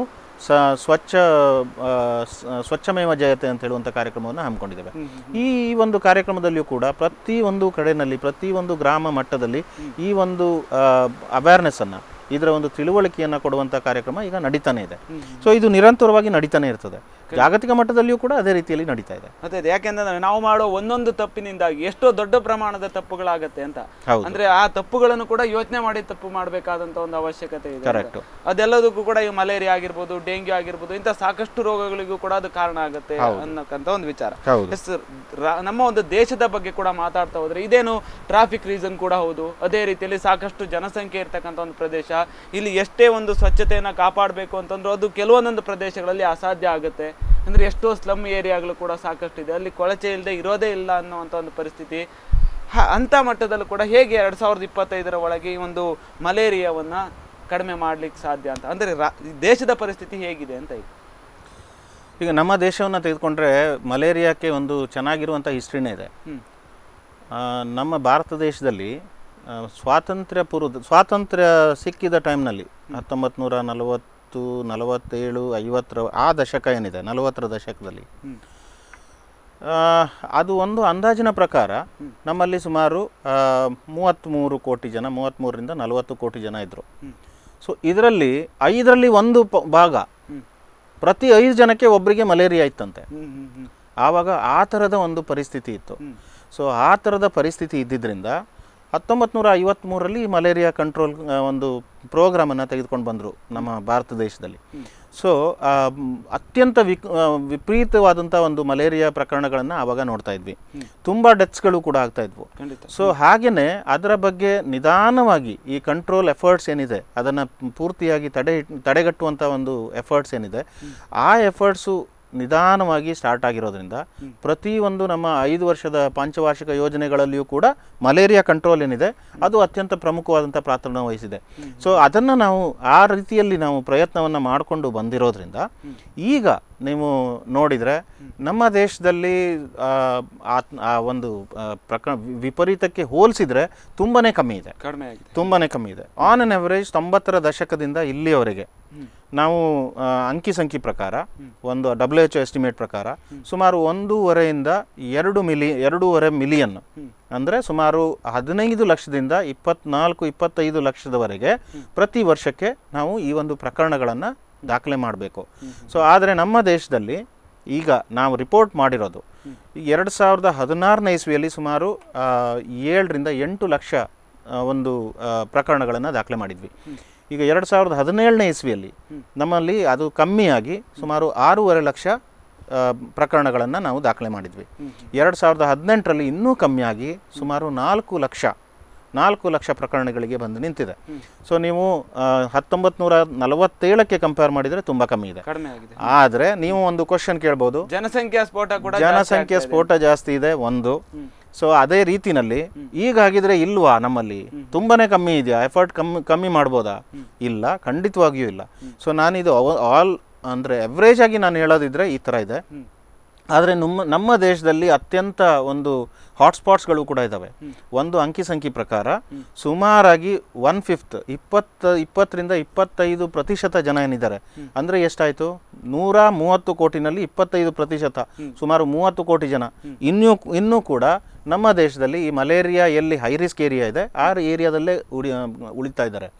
ಸೊ ಮುಖ್ಯವಾಗಿ ನೋಡಿದರೆ ಒರಿಸ್ಸಾ, ಛತ್ತೀಸ್ಗಢ ಆ ಏರಿಯಾ, ಅಥವಾ ಬಿಹಾರ್ ಏರಿಯಾ, ಜಾರ್ಖಂಡ್ ಏರಿಯಾ, ಹಾಗೆಯೇ ಮುಂಬೈಯಲ್ಲಿ ಜಾಸ್ತಿ ಇಲ್ಲ, ರಾಜಸ್ಥಾನ್ ಏರಿಯಾ, ರಾಜಸ್ಥಾನದಲ್ಲಿ ಎಸ್ಪೆಷಲಿ ಆ ಕಡೆ ಪಾಕಿಸ್ತಾನ್ ಸೈಡು ಆ ಒಂದು ಏರಿಯಾ, ಹಾಗೆ ನಾರ್ತ್ ಈಸ್ಟಲ್ಲಿ. ಇಲ್ಲಿ ಸೌತಲ್ಲಿ ತಗೊಂಡ್ರೆ ಮಂಗಳೂರು ಸಿಟಿಯನ್ನು ಅತ್ಯಂತ ಪ್ರಮುಖವಾದಂಥ ಒಂದು ಹಾಟ್ಸ್ಪಾಟ್ ಅಂತೇಳಿ ನಾವು ಕರಿತೇವೆ. ಸೊ ಈ ಎಲ್ಲ ಏರಿಯಾಗಳಲ್ಲಿ ಮಲೇರಿಯಾ ತುಂಬ ಅತಿ ಜಾಸ್ತಿ ಆಗಿರುವಂಥದ್ದನ್ನು ನಾವು ನೋಡ್ತೇವೆ. ಸೊ ಇದು ನಮ್ಮ ದೇಶದ ಒಂದು ಚಿತ್ರಣ. ಸೊ ಹಾಗೆ ನಮ್ಮ ದೇಶದಲ್ಲಿ ಇನ್ನೂ ಎಫರ್ಟ್ ಜಾಸ್ತಿನೇ ಆಗಬೇಕಾಗಿದೆ. ಮಲೇರಿಯಾ ಮುಕ್ತ ಆಗೋಕ್ಕೆ ನಾವು 2025ರಲ್ಲಿ ಮಲೇರಿಯಾ ಮುಕ್ತ ಆಗುವಂಥ ಭಾರತವನ್ನು ಮಲೇರಿಯಾದಿಂದ ಮುಕ್ತ ಮಾಡುವಂಥ ಒಂದು ಕನಸನ್ನು ಕಂಡಿದ್ದೇವೆ. ಸೊ ಈ ಕನಸು ನನಸಾಗಬೇಕು ಅಂತಂದರೆ ಇನ್ನೂ ಸಾಕಷ್ಟು ಪ್ರಮಾಣದಲ್ಲಿ ಈ ಒಂದು ಪ್ರಯತ್ನ ಸಾಗಬೇಕಾಗಿದೆ. ನೀವು ಈಗಾಗಲೇ ಹೇಳಿದ್ರಿ 1940-47ರ ಒಂದು ದಶಕದಿಂದ ಇಲ್ಲಿಯ ತನಕ 2019ರವರೆಗೂ ಕೂಡ ಅಂದರೆ ಹಂತವಾಗಿ ಕಡಿಮೆ ಆಗ್ತಾ ಇದೆ, ಮಲೇರಿಯಾಕ್ಕೆ ತುತ್ತಾಗ್ತಾ ಇರ್ತಕ್ಕಂಥ ಜನಸಂಖ್ಯೆ ಕಡಿಮೆ ಆಗ್ತಾ ಇದೆ ಅನ್ನುವಂಥ ಒಂದು ವಿಚಾರ. ಹಾಗಾದರೆ ಹಂತವಾಗಿ ಸರ್ಕಾರಗಳು ತೆಗೆದುಕೊಂಡಂಥ ಒಂದು ನಿರ್ಧಾರಗಳೇನು, ಆರೋಗ್ಯ ಇಲಾಖೆಗಳು ತೆಗೆದುಕೊಂಡಂಥ ಒಂದು ನಿರ್ಧಾರಗಳು ಏನಿರ್ಬೋದು ಅಂತಂದರೆ ಒಂದು ಬ್ರೀಫ್ ಆಗಿ ಎಕ್ಸ್ಪ್ಲನೇಷನ್ ಕೊಡೋದಾದರೆ ಯಾವ ರೀತಿ ನಿರ್ಧಾರಗಳನ್ನು ತೆಗೆದುಕೊಂಡಿರ್ಬೋದು ಅಂತ? ಮುಖ್ಯವಾಗಿ ನಾವು ಇನಿಷಿಯಲ್ ಸ್ಟೇಜಲ್ಲಿ ಒಂದು ಮಲೇರಿಯಾ ಪ್ರಕರಣಗಳನ್ನು ಅತಿ ಮುಖ್ಯವಾಗಿ ನಾವು ಅದನ್ನು ಕಂಡುಹಿಡಿಯುವಂಥದ್ದು, ಬೇಗ ಕಂಡುಹಿಡಿಯುವಂಥದ್ದು, ಅದಕ್ಕೆ ಸಂಬಂಧಪಟ್ಟ ಹಾಗೆ ಸ್ಲೈಡ್ಸು. ಅಂದರೆ ನಮ್ಮಲ್ಲಿ ಏನು ಹೇಳ್ತೇವೆ ಅಂತಂದರೆ, ಜನರ ಬಳಿಗೆ ಹೋಗಿ, ಜನ ಯೂಸ್ವಲಿ ಅದರಲ್ಲಿ ಎರಡು ಥರ ಇದೆ. ಒಂದು, ಕಾಯಿಲೆ ಬಂದಾಗ ಜನ ನಮ್ಮ ಹತ್ರ ಬರ್ತಾರೆ, ಡಾಕ್ಟ್ರ್ ಹತ್ರ ಬರ್ತಾರೆ. ಸೊ ಅದು ಕಾಯಿಲೆ ಬಂದ ನಂತರ ಅವರು ಅದಕ್ಕೆ ತುತ್ತಾದ ನಂತರ ಅವ್ರು ಬರೋದಕ್ಕೂ ನಾವು ಅವರ ಬಳಿಗೆ ಹೋಗಿ ರಕ್ತ ಮಾದರಿಯನ್ನು ತೆಗೆದುಕೊಂಡು ಪರೀಕ್ಷೆ ಮಾಡಿ ಆವಾಗ ನಾವು ಕೂಡಲೇ ಅದನ್ನು ಒಂದು ಚಿಕಿತ್ಸೆಯನ್ನು ಕೊಟ್ಟರೆ ಆವಾಗ ಹರಡುವಂಥ ಸಾಧ್ಯತೆ ಕಮ್ಮಿ ಆಗುತ್ತೆ. ಸೊ ಈ ಒಂದು ಡಿಸಿಷನ್ ಏನಿದೆ ಇದು ನಮ್ಮಲ್ಲಿ ತುಂಬ ಮೊದಲೇ 50ರ ದಶಕ 60ರ ದಶಕದಲ್ಲಿ ನಾವು ತೆಗೆದುಕೊಂಡಿದ್ದೀವಿ. ಸೊ ಆ ಒಂದು ಪ್ರತಿ ಪಂಚವಾರ್ಷಿಕ ಯೋಜನೆಗಳಲ್ಲಿ ಈ ಒಂದು ನೀವು ಈ ಪಾಲಿಸಿಯನ್ನು ಈ ನಿಟ್ಟಿನಲ್ಲಿರುವಂಥ ಪಾಲಿಸಿಯನ್ನು ನೀವು ನೋಡ್ಬೋದು. ಸೊ ಹಾಗೆಯೇ ಮಲೇರಿಯಾವನ್ನು ಮುಕ್ತವಾಗಿ ಫ್ರೀ ಆಫ್ ಕಾಸ್ಟ್ ಟ್ರೀಟ್ಮೆಂಟನ್ನು ಕೊಡುವಂಥದ್ದು, ಅತ್ಯಂತ ಬೇಗನೆ ಅದನ್ನು ಕಂಡುಹಿಡಿಯುವಂಥದ್ದು. ಈಗ 60ರಿಂದ 90ರ ದಶಕ, ಈವನ್ 2000 ದಶಕದವರೆಗೂ ನಾವು ಹಳ್ಳಿಗಳಲ್ಲಿ ಮಲೇರಿಯಾಕ್ಕೆ ಸಂಬಂಧಪಟ್ಟ ಹಾಗೆ ವರ್ಟಿಕಲ್ ಪ್ರೋಗ್ರಾಮನ್ನು ನಾವು ನೋಡಿದ್ದೀವಿ. ವರ್ಟಿಕಲ್ ಪ್ರೋಗ್ರಾಮ್ ಅಂತಂದರೆ ಏನು ಅಂತಂದರೆ, ನಾವು ಅದಕ್ಕೆ ಸಂಬಂಧಪಟ್ಟ ಹಾಗೆ ಡೆಡಿಕೇಟೆಡ್, ಅದಕ್ಕೆ ಸಂಬಂಧಪಟ್ಟ ಹಾಗೆ ಒಂದು ಮ್ಯಾನ್ ಪವರನ್ನು, ಒಂದು ಕ್ಯಾಡರ್ ಆಫ್ ಸ್ಟಾಫನ್ನು ಅಲ್ಲಿ ಕೊಡ್ತಾ ಇದ್ದೀವಿ. ಸೊ ಅದಕ್ಕೆ ನಾವು ಇಷ್ಟು ದಿವಸದವರೆಗೆ ಜನರಿಗೆ ಒಂದು ಅವರ ಭಾಷೆನಲ್ಲೇ ಹೇಳೋದಿದ್ರೆ, ಮಲೇರಿಯಾ ಡಾಕ್ಟ್ರು ಮನೆಗಳಿಗೆ ಮಲೇರಿಯಾ ಡಾಕ್ಟ್ರು ಹೋಗ್ತಾ ಇದ್ರು. ಸೊ ನಾವು ಚಿಕ್ಕವರಿರುವಾಗ ನಮ್ಮಲ್ಲಿ ಮಲೇರಿಯಾ ಡಾಕ್ಟ್ರು ಅಂತಲೇ ಕರೀತಿದ್ವಿ. ಅದು ಆ ವರ್ಕರು, ಮಲೇರಿಯಾ ವರ್ಕರು ಮನೆಗಳಿಗೆ ಹೋಗಿ ಜ್ವರದ ಬಗ್ಗೆ ಕೇಳಿ ತಿಳಿದು ಒಂದು ಸ್ಲೈಡನ್ನು ತೆಗೆದುಕೊಳ್ಳುವಂಥದ್ದು. ಅದಕ್ಕೆ ನಾವು ಆ್ಯಕ್ಟಿವ್ ಸ್ಮಿಯರ್ಸ್ ಅಂತೇಳಿ ಕರಿತೇವೆ. ಸೊ ಮನೆಗಳಿಗೆ ಹೋಗ್ಬಿಟ್ಟು ನಾವು ಚಿಕಿತ್ಸೆಯನ್ನು ಅಲ್ಲಿಯೇ ರೋಗ ಪತ್ತೆಯನ್ನು ಮಾಡಿ ಚಿಕಿತ್ಸೆಯನ್ನು ಕೊಡುವಂಥದ್ದು. ಸೊ ಅದಾದ ನಂತರ ನಿಧಾನವಾಗಿ ನಾವು ಆ ಒಂದು ಟ್ರೀಟ್ಮೆಂಟ್ ಒಂದೇ ಅಲ್ಲದೆ ನಾವು ಈ ವೆಕ್ಟರ್ಸ್ ಏನಿದೆ ಅದರ ಕಂಟ್ರೋಲ್ ಬಗ್ಗೆನೂ ಕೂಡ ಜಾಸ್ತಿಯಾಗಿ ಲಕ್ಷ್ಯವನ್ನು ಕೊಟ್ವಿ. ನಿಧಾನವಾಗಿ ಅದು ಕೂಡ ಇಂಪ್ರೂವ್ ಆಯಿತು. ನಮ್ಮಲ್ಲಿ ಸಾಕಷ್ಟು ಪ್ರಮಾಣದಲ್ಲಿ, ಮೊದಲು ನಾವು ಸಾಕಷ್ಟು ಪ್ರಮಾಣದಲ್ಲಿ ಫಾಗಿಂಗು ಅದು ಇದು ಮಾಡ್ತಾ ಇದ್ವಿ. ಈಗ ಫಾಗಿಂಗ್ ಅಂತಂದರೆ ಕೆಮಿಕಲನ್ನು ಯೂಸ್ ಮಾಡೋದ್ರ ಬಗ್ಗೆ ಅವೇರ್ನೆಸ್ ಕೂಡ ಜಾಸ್ತಿ ಆಗಿದೆ, ಅಷ್ಟೊಂದು ಜಾಸ್ತಿಯಾಗಿ ಯೂಸ್ ಮಾಡಲ್ಲ. ಆದರೆ ಈಗ ನಮ್ಮ ಎವಿಡೆನ್ಸು ನಮಗೆ ತಿಳುವಳಿಕೆ ಜಾಸ್ತಿ ಆಗ್ತಾ ಇದ್ದಂಗೆ ಪಾಲಿಸಿಯಲ್ಲಿ ಸ್ವಲ್ಪ ಚೇಂಜ್ ಆಗುತ್ತೆ. ಸೊ ಈಗ ನಾವು ಏನು ಅಡ್ವೊಕಸಿ ಮಾಡ್ತೇವೆ ಅಂತಂದರೆ, ಎಷ್ಟು ಸಾಧ್ಯ ಆಗುತ್ತೆ ಅದು ಮಲೇರಿಯಾ ಸೊಳ್ಳೆ ಏನಿದೆ, ಎನಾಫಿಲಿಸ್ ಸೊಳ್ಳೆ, ಅದು ಬೆಳೆದೇ ಹೋದಾಗೆ ನಾವು ಆ ಮೂಲದಲ್ಲೇ ತಡೆ ಕಟ್ಟುವಂಥ ಒಂದು ಪಾಲಿಸಿ ಈಗ ಇದೆ. ಸೊ ನಾವು over the period of time ನಾವು ನೋಡಿದರೆ ಅರ್ಲಿ ಟ್ರೀಟ್ಮೆಂಟ್ ಇರ್ಬೋದು, ಅರ್ಲಿ ಡಯಾಗ್ನೋಸಿಸ್ ಟ್ರೀಟ್ಮೆಂಟ್ ಇರ್ಬೋದು, ಮಲೇರಿಯಾ ಹರಡುವಂಥ ಸೊಳ್ಳೆಗಳು, ಎನಾಫಿಲಿಸ್ ಸೊಳ್ಳೆಗಳ ಬಗ್ಗೆ ನಿಯಂತ್ರಣ ಇರ್ಬೋದು. ಹಾಗೆಯೇ ಈಗ ಸಾಕಷ್ಟು, ನಾನು ಮತ್ತೆ ಚರ್ಚೆ ಮಾಡ್ತೇನೆ, ಹಾಗೆಯೇ ಈಗ ಸಾಕಷ್ಟು ಆ ನಿಟ್ಟಿನಲ್ಲಿ ಪ್ರಯತ್ನಗಳು ನಡೀತಾ ಇದ್ದಾವೆ. ಗೌರ್ಮೆಂಟಿಂದ ಸಾಕಷ್ಟು ಪ್ರಯತ್ನಗಳು ನಡೀತಾನೆ ಇದ್ದಾವೆ. ಅದಕ್ಕೆ ಸಂಬಂಧಪಟ್ಟ ಟ್ರೀಟ್ಮೆಂಟ್ ಇರ್ಬೋದು, ಚಿಕಿತ್ಸೆ ಅಥವಾ ಡಯಾಗ್ನೋಸಿಸ್ ಇರ್ಬೋದು, ಚಿಕಿತ್ಸೆ ಇರ್ಬೋದು, ಅಥವಾ ಯಾವುದೇ ಅದಕ್ಕೆ ಸಂಬಂಧಪಟ್ಟ ಹಾಗೆ ನಿಯಂತ್ರಣಕ್ಕೆ ಸಂಬಂಧಪಟ್ಟ ಹಾಗೆ ಯೂಸ್ ಮಾಡುವಂಥ ಕೆಮಿಕಲ್ ಇರ್ಬೋದು, ಇದಷ್ಟನ್ನು ಕೂಡ ಗೌರ್ಮೆಂಟ್ ಆಫ್ ಇಂಡಿಯಾ ಕಂಪ್ಲೀಟಾಗಿ ಫ್ರೀಯಾಗಿ ಕೊಡ್ತಾನೆ ಬಂದಿದೆ. ಈ ಕುರಿತಾಗಿ ಕೂಡ ಮತ್ತೆ ಮಾತಾಡೋಣ, ಒಂದು ವಿರಾಮದ ನಂತರ. ಈಗಾಗಲೇ ಮಾತಾಡ್ತಾ ಇರೋ ಹಾಗೆ ಮಲೇರಿಯಾ ಅನ್ನುವಂಥ ಒಂದು ರೋಗ ಏನಿದೆ, ಇದು ಜಾಗತಿಕ ಮಟ್ಟದಲ್ಲೂ ಕೂಡ ತನ್ನದೇ ಆದ ರೀತಿಯಲ್ಲಿ ಒಂದು ಪ್ರಾಬಲ್ಯವನ್ನು ವಹಿಸಿಕೊಂಡಿದೆ. ಅದೇ ರೀತಿಯಲ್ಲಿ ದೇಶದಲ್ಲೂ ಕೂಡ ಹರಡ್ತಾ ಇದೆ. ಆದರೆ 1947ರಿಂದ 2019ರವರೆಗೆ ಸಾಕಷ್ಟು ಪ್ರಮಾಣಗಳು ಕಡಿಮೆ ಆಗಿದೆ. ಆ ನಿಟ್ಟಿನಲ್ಲೂ ಕೂಡ ಸರ್ಕಾರ ಮತ್ತು ಆರೋಗ್ಯ ಇಲಾಖೆ ತಮ್ಮದೇ ಆದಂಥ ರೀತಿಯಲ್ಲಿ ಒಂದು ಕರ್ತವ್ಯವನ್ನು ನಿರ್ವಹಿಸಿದ್ದಾರೆ. ಮುಂದೂ ಕೂಡ ಕಡಿಮೆ ಮಾಡುವ ನಿಟ್ಟಿನಲ್ಲೂ ಕೂಡ ಪ್ರಯತ್ನವನ್ನು ಹೇಗೆಲ್ಲ ಮಾಡ್ತಾರೆ ಅನ್ನುವಂಥ ಒಂದು ವಿಚಾರವಾಗಿ ಕೂಡ ಚರ್ಚೆಯನ್ನು ಮಾಡ್ತಾ ಹೋಗ್ತೇನೆ. ಅದಕ್ಕೂ ಮುನ್ನ ಚಿಕ್ಕದೊಂದು ವಿರಾಮ.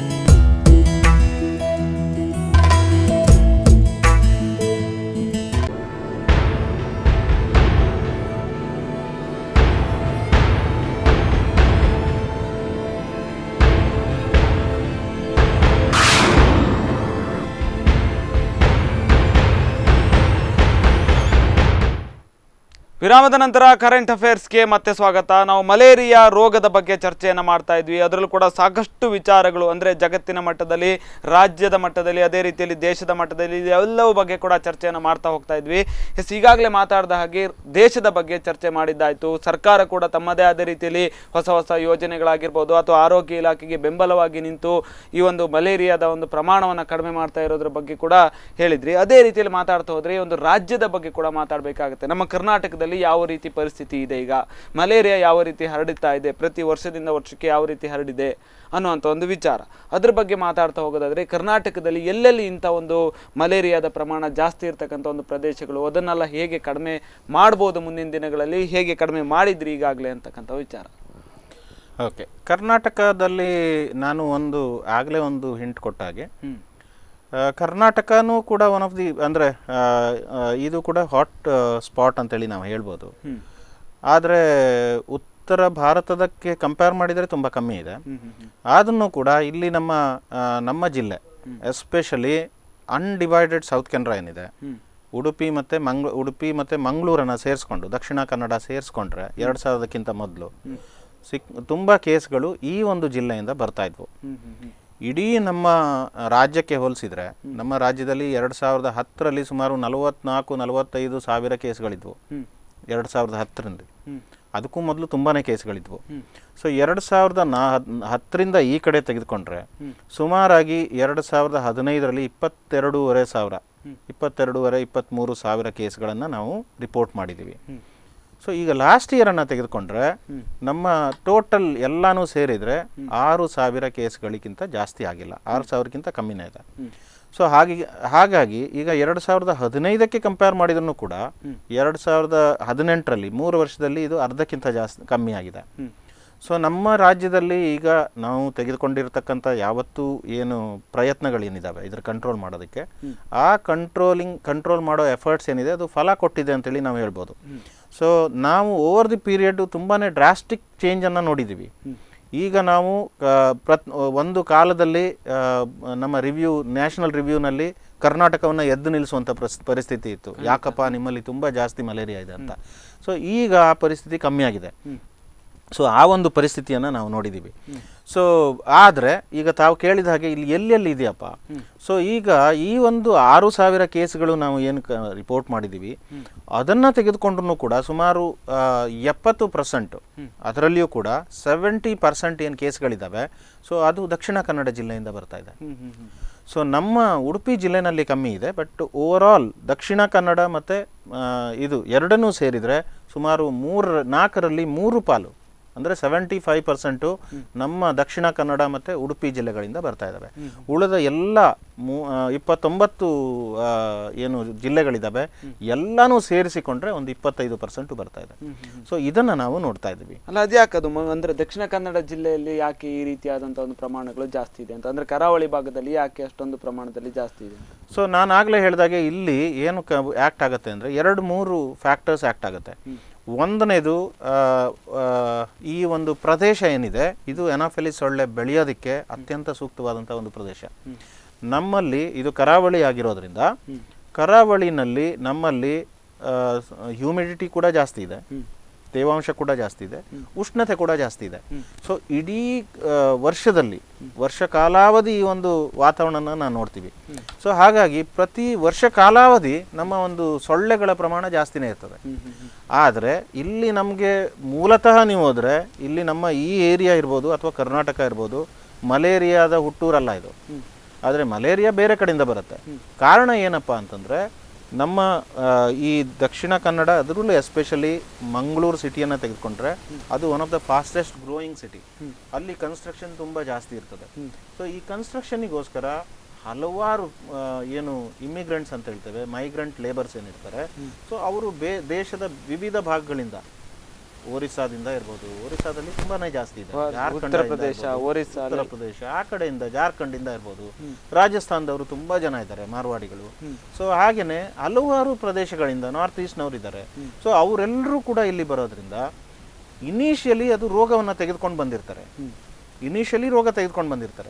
ಸೊ ರೋಗಾಣು ಆವಾಗ ಇಲ್ಲಿ ಬಂದಿರ್ತದೆ. ಸೊ ಆವಾಗ ಇಲ್ಲಿ ಅದಕ್ಕೆ ಸಂಬಂಧಪಟ್ಟ ಹಾಗೆ ಅದಕ್ಕೆ ಅನುಕೂಲವಾಗಿರ್ತಕ್ಕಂಥ ಒಂದು ವಾತಾವರಣ ನಮ್ಮಲ್ಲಿದೆ. ಅದನ್ನು ಬೆಳೆಯೋದಕ್ಕೆ ರೋಗಾಣು ಇದೆ. ರೋಗಾಣುವನ್ನು ಒಂದು ಕಡೆಯಿಂದ ಒಂದು ಕಡೆ ಮತ್ತೊಬ್ಬ ರೋಗಿಗೆ ತೆಗೆದುಕೊಂಡು ಹೋಗ್ಲಿಕ್ಕೆ ಬೇಕಾಗಿರುವಂಥ ಸೊಳ್ಳೆ ಕೂಡ ಇದೆ. ಸೊಳ್ಳೆ ಸಾಕಷ್ಟು ಪ್ರಮಾಣದಲ್ಲಿ ಉತ್ಪತ್ತಿ ಆಗುತ್ತೆ. ಸೊ ಈ ಕಾರಣದಿಂದ ಇಲ್ಲಿ ನಾವು ಜಾಸ್ತಿಯಾಗಿ ನೋಡ್ತೇವೆ. ಸೊ ಕರಾವಳಿ ಬೆಲ್ಟ್ನಲ್ಲಿ ನೋಡಿದರೆ one of the fastest growing city ಅಂತಂದರೆ ನಮ್ಮ ದಕ್ಷಿಣ ಕನ್ನಡ, ಅದರಲ್ಲೂ ಮಂಗಳೂರು. ಸೊ ಹಾಗಾಗಿ ಈ ಒಂದು ಬೆಲ್ಟ್ನಲ್ಲಿ ಜಾಸ್ತಿಯಾಗಿ ಮಲೇರಿಯಾ ಕೇಸನ್ನು ನೀವು ನೋಡ್ಬೋದು. ರಾಜ್ಯದಲ್ಲಿ ನೋಡ್ತಾ ಹೋದರೆ ಯಾವ ರೀತಿಯಾದಂಥ ಒಂದು ನಿರ್ಧಾರಗಳನ್ನು ಅಥವಾ ಯಾವ ರೀತಿಯಾದಂಥ ಒಂದು ಸರ್ಕಾರ ಆಗಿರ್ಬೋದು, ಯಾವ ರೀತಿ ಆರೋಗ್ಯ ಇಲಾಖೆಗೆ ಬೆಂಬಲವನ್ನು ನೀಡೋದ್ರ ಮುಖಾಂತರವಾಗಿ ನೀವಾಗಲೇ 6 ಲಕ್ಷ ಆಗಿತ್ತು ಅಂತ ಹೇಳಿದ್ರಿ, ಮತ್ತು ಅದೇ ರೀತಿಯಲ್ಲಿ ಸಾಕಷ್ಟು ಪ್ರಮಾಣದಲ್ಲೂ ಕೂಡ ಮುಂಚೆ ಇತ್ತು, ಆದರೆ ಈಗ ಕಡಿಮೆ ಆಗ್ತಾ ಇದೆ ಈ ಒಂದು ರಾಜ್ಯದಲ್ಲಿ ಮಲೇರಿಯಾದ ಒಂದು ಪ್ರಮಾಣ ಅಂತ ಹೇಳಿದ್ರಿ. ಅದು ಯಾವ ರೀತಿ ಸರ್ಕಾರಗಳ ಒಂದು ಯೋಜನೆಗಳಾಗಿರ್ಬೋದು ಅಥವಾ ಆರೋಗ್ಯ ಇಲಾಖೆಗಳ ಒಂದು ಯೋಜನೆಗಳಾಗಿರ್ಬೋದು ಯಾವ ರೀತಿಯೆಲ್ಲ ಇದೆ ಅಂತ ಇದನ್ನ ಕಡಿಮೆ ಮಾಡುವಂತ ನಿಟ್ಟಿನಲ್ಲಿ? ಸೊ ಆಗಲೇ ನಾನು ಹೇಳಿದಾಗೆ ಇದರಲ್ಲಿ ನಾವು ಕಂಟ್ರೋಲ್ ಮಾಡಬೇಕು ಅಂತಂದ್ರೆ ಎರಡನ್ನ ಕಂಟ್ರೋಲ್ ಮಾಡಬೇಕು. ಒಂದನೇದು ಆ ಒಂದು ರೋಗಾಣು ಏನಿದೆ, ರೋಗಾಣುವನ್ನೇ ಕಂಟ್ರೋಲ್ ಮಾಡುವಂಥದ್ದು ಒಂದು. ಇನ್ನೊಂದು ಅದಕ್ಕೆ ಹರಡುವಂಥ ವೆಕ್ಟರ್ ಅಥವಾ ಸೊಳ್ಳೆಯನ್ನು ಕಂಟ್ರೋಲ್ ಮಾಡಬೇಕು, ಎರಡನೇದು. ಎರಡು ಬಿಟ್ಟರೆ ಮತ್ತೆ ಬೇರೆ ಮೂರನೇದು ಯಾವುದೂ ಇಲ್ಲ.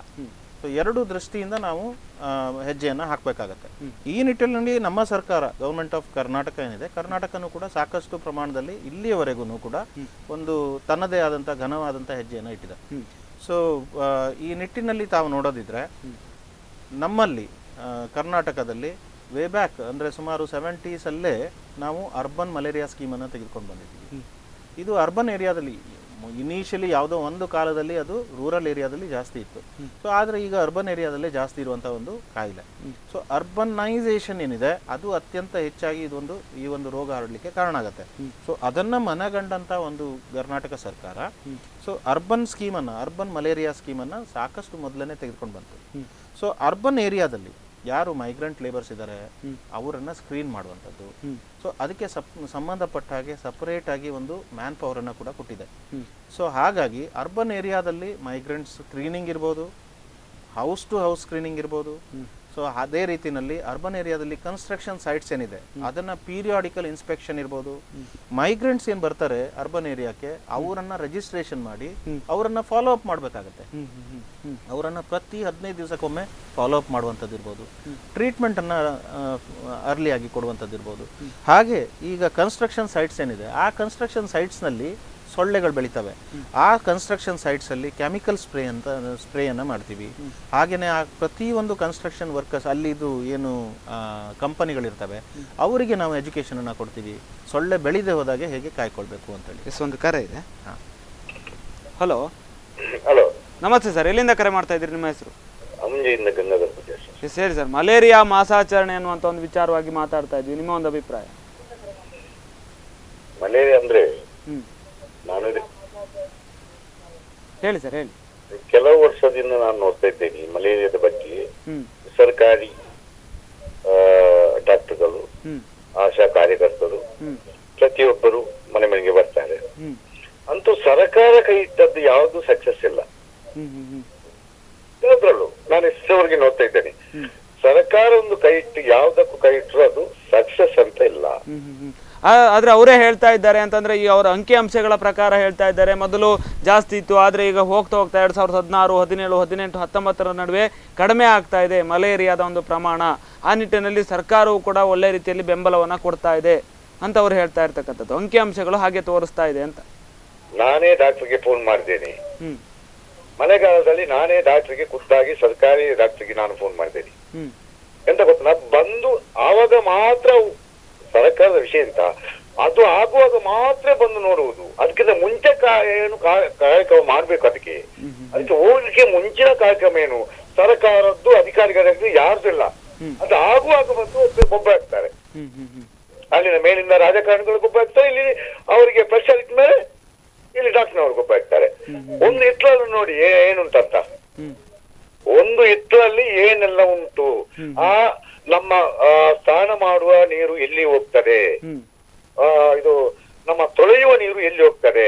ಅದೇ ಖಂಡಿತ ಒಂದು ಹೇಳಿಕೆ ಇದೆ, ನಮ್ಮಿಂದಲೇ ಸ್ವಚ್ಛತೆ ಆದ್ರೆ ನಮ್ಮಿಂದಲೇ ಮಲೇರಿಯಾವನ್ನ ಮುಕ್ತ ಮಾಡಬೇಕು ಅನ್ನುವಂತ ಒಂದು ಹೇಳಿಕೆಗಳನ್ನು ಕೂಡ ಅವರೇ ಹೇಳಿದ್ರು. ಅಂತಂದ್ರೆ ನಾವು ಕೂಡ ಕಾರಣೀಕರ್ತರಾಗ್ತೇವೆ ಪ್ರತಿಯೊಬ್ರು ಕೂಡ. ಅನ್ನುವಂಥ ಒಂದು, ನಾವು ಸ್ವಚ್ಛತೆಯಿಂದ ಇದ್ರೆ ಮಲೇರಿಯಾ ಕೂಡ ಹೋಗುತ್ತೆ, ನಿರ್ಮೂಲನೆ ಆಗತ್ತೆ ಅನ್ನುವಂಥ ಒಂದು ವಿಚಾರ. ಅದನ್ನು ಮಾತಾಡ್ಲಿಕ್ಕೆ ಇಲ್ಲಲ್ಲ. ಹ್ಮ್ ಅದಕ್ಕೆ ಪ್ರಧಾನಿ ಬೇಡ, ಮುಖ್ಯಮಂತ್ರಿ ಬೇಡ, ಯಾರು ಬೇಡ. ಅವರು ಕ್ಲೀನ್ ಮಾಡಿ ಅವರು ಇದು ಮಾಡಿದ್ರೆ ಎಷ್ಟು ವಿಷಯನೇ ಇಲ್ಲ ರಾಷ್ಟ್ರದಲ್ಲಿ. ಆದ್ರೆ ಅದು ಆಗ್ತಾ ಇಲ್ಲ ಅನ್ನುವಂತ ಒಂದು ಕಾರಣಕ್ಕೋಸ್ಕರವೇ ಇಂಥ ಒಂದು ಜಾಗೃತಿ ಕಾರ್ಯಕ್ರಮಗಳನ್ನೆಲ್ಲ ಮಾಡ್ತಾ ಇದ್ದಾರೆ. ಇಂಥ ಒಂದು ನಿಟ್ಟಿನಲ್ಲಿ ಮಲೇರಿಯಾ ಅಂದ್ರೆ ಹೇಗೆ ಬರುತ್ತೆ ಅನ್ನುವಂಥ ಒಂದು ವಿಚಾರವಾಗಿ ಕೂಡ ಅವ್ರು ಮಾತಾಡ್ತಾ ಇದ್ದಾರೆ ಅಂತ. ಅದೇ ನಾನು ಆಶಾ ಕಾರ್ಯಕರ್ತರಿಗೆ ಹೇಳ್ತಾ ಇದ್ದೇನೆ, ಮನೆ ಮನೆಗೆ ಹೋಗಿ ಈ ನೀರು ಬಿಡುವಂತ ಇದನ್ನು ಸರಿ ಮಾಡಿಸಿ. ಅವ್ರು ಹೇಳ್ತಾರೆ ಅವರು ನಾವು ಹೇಳ್ದಂಗೆ ಕೇಳುವುದಿಲ್ಲ, ಅದಕ್ಕೆ ಸುಸ್ತು ಕ್ರಮ ತಗೊಳ್ಳಿ.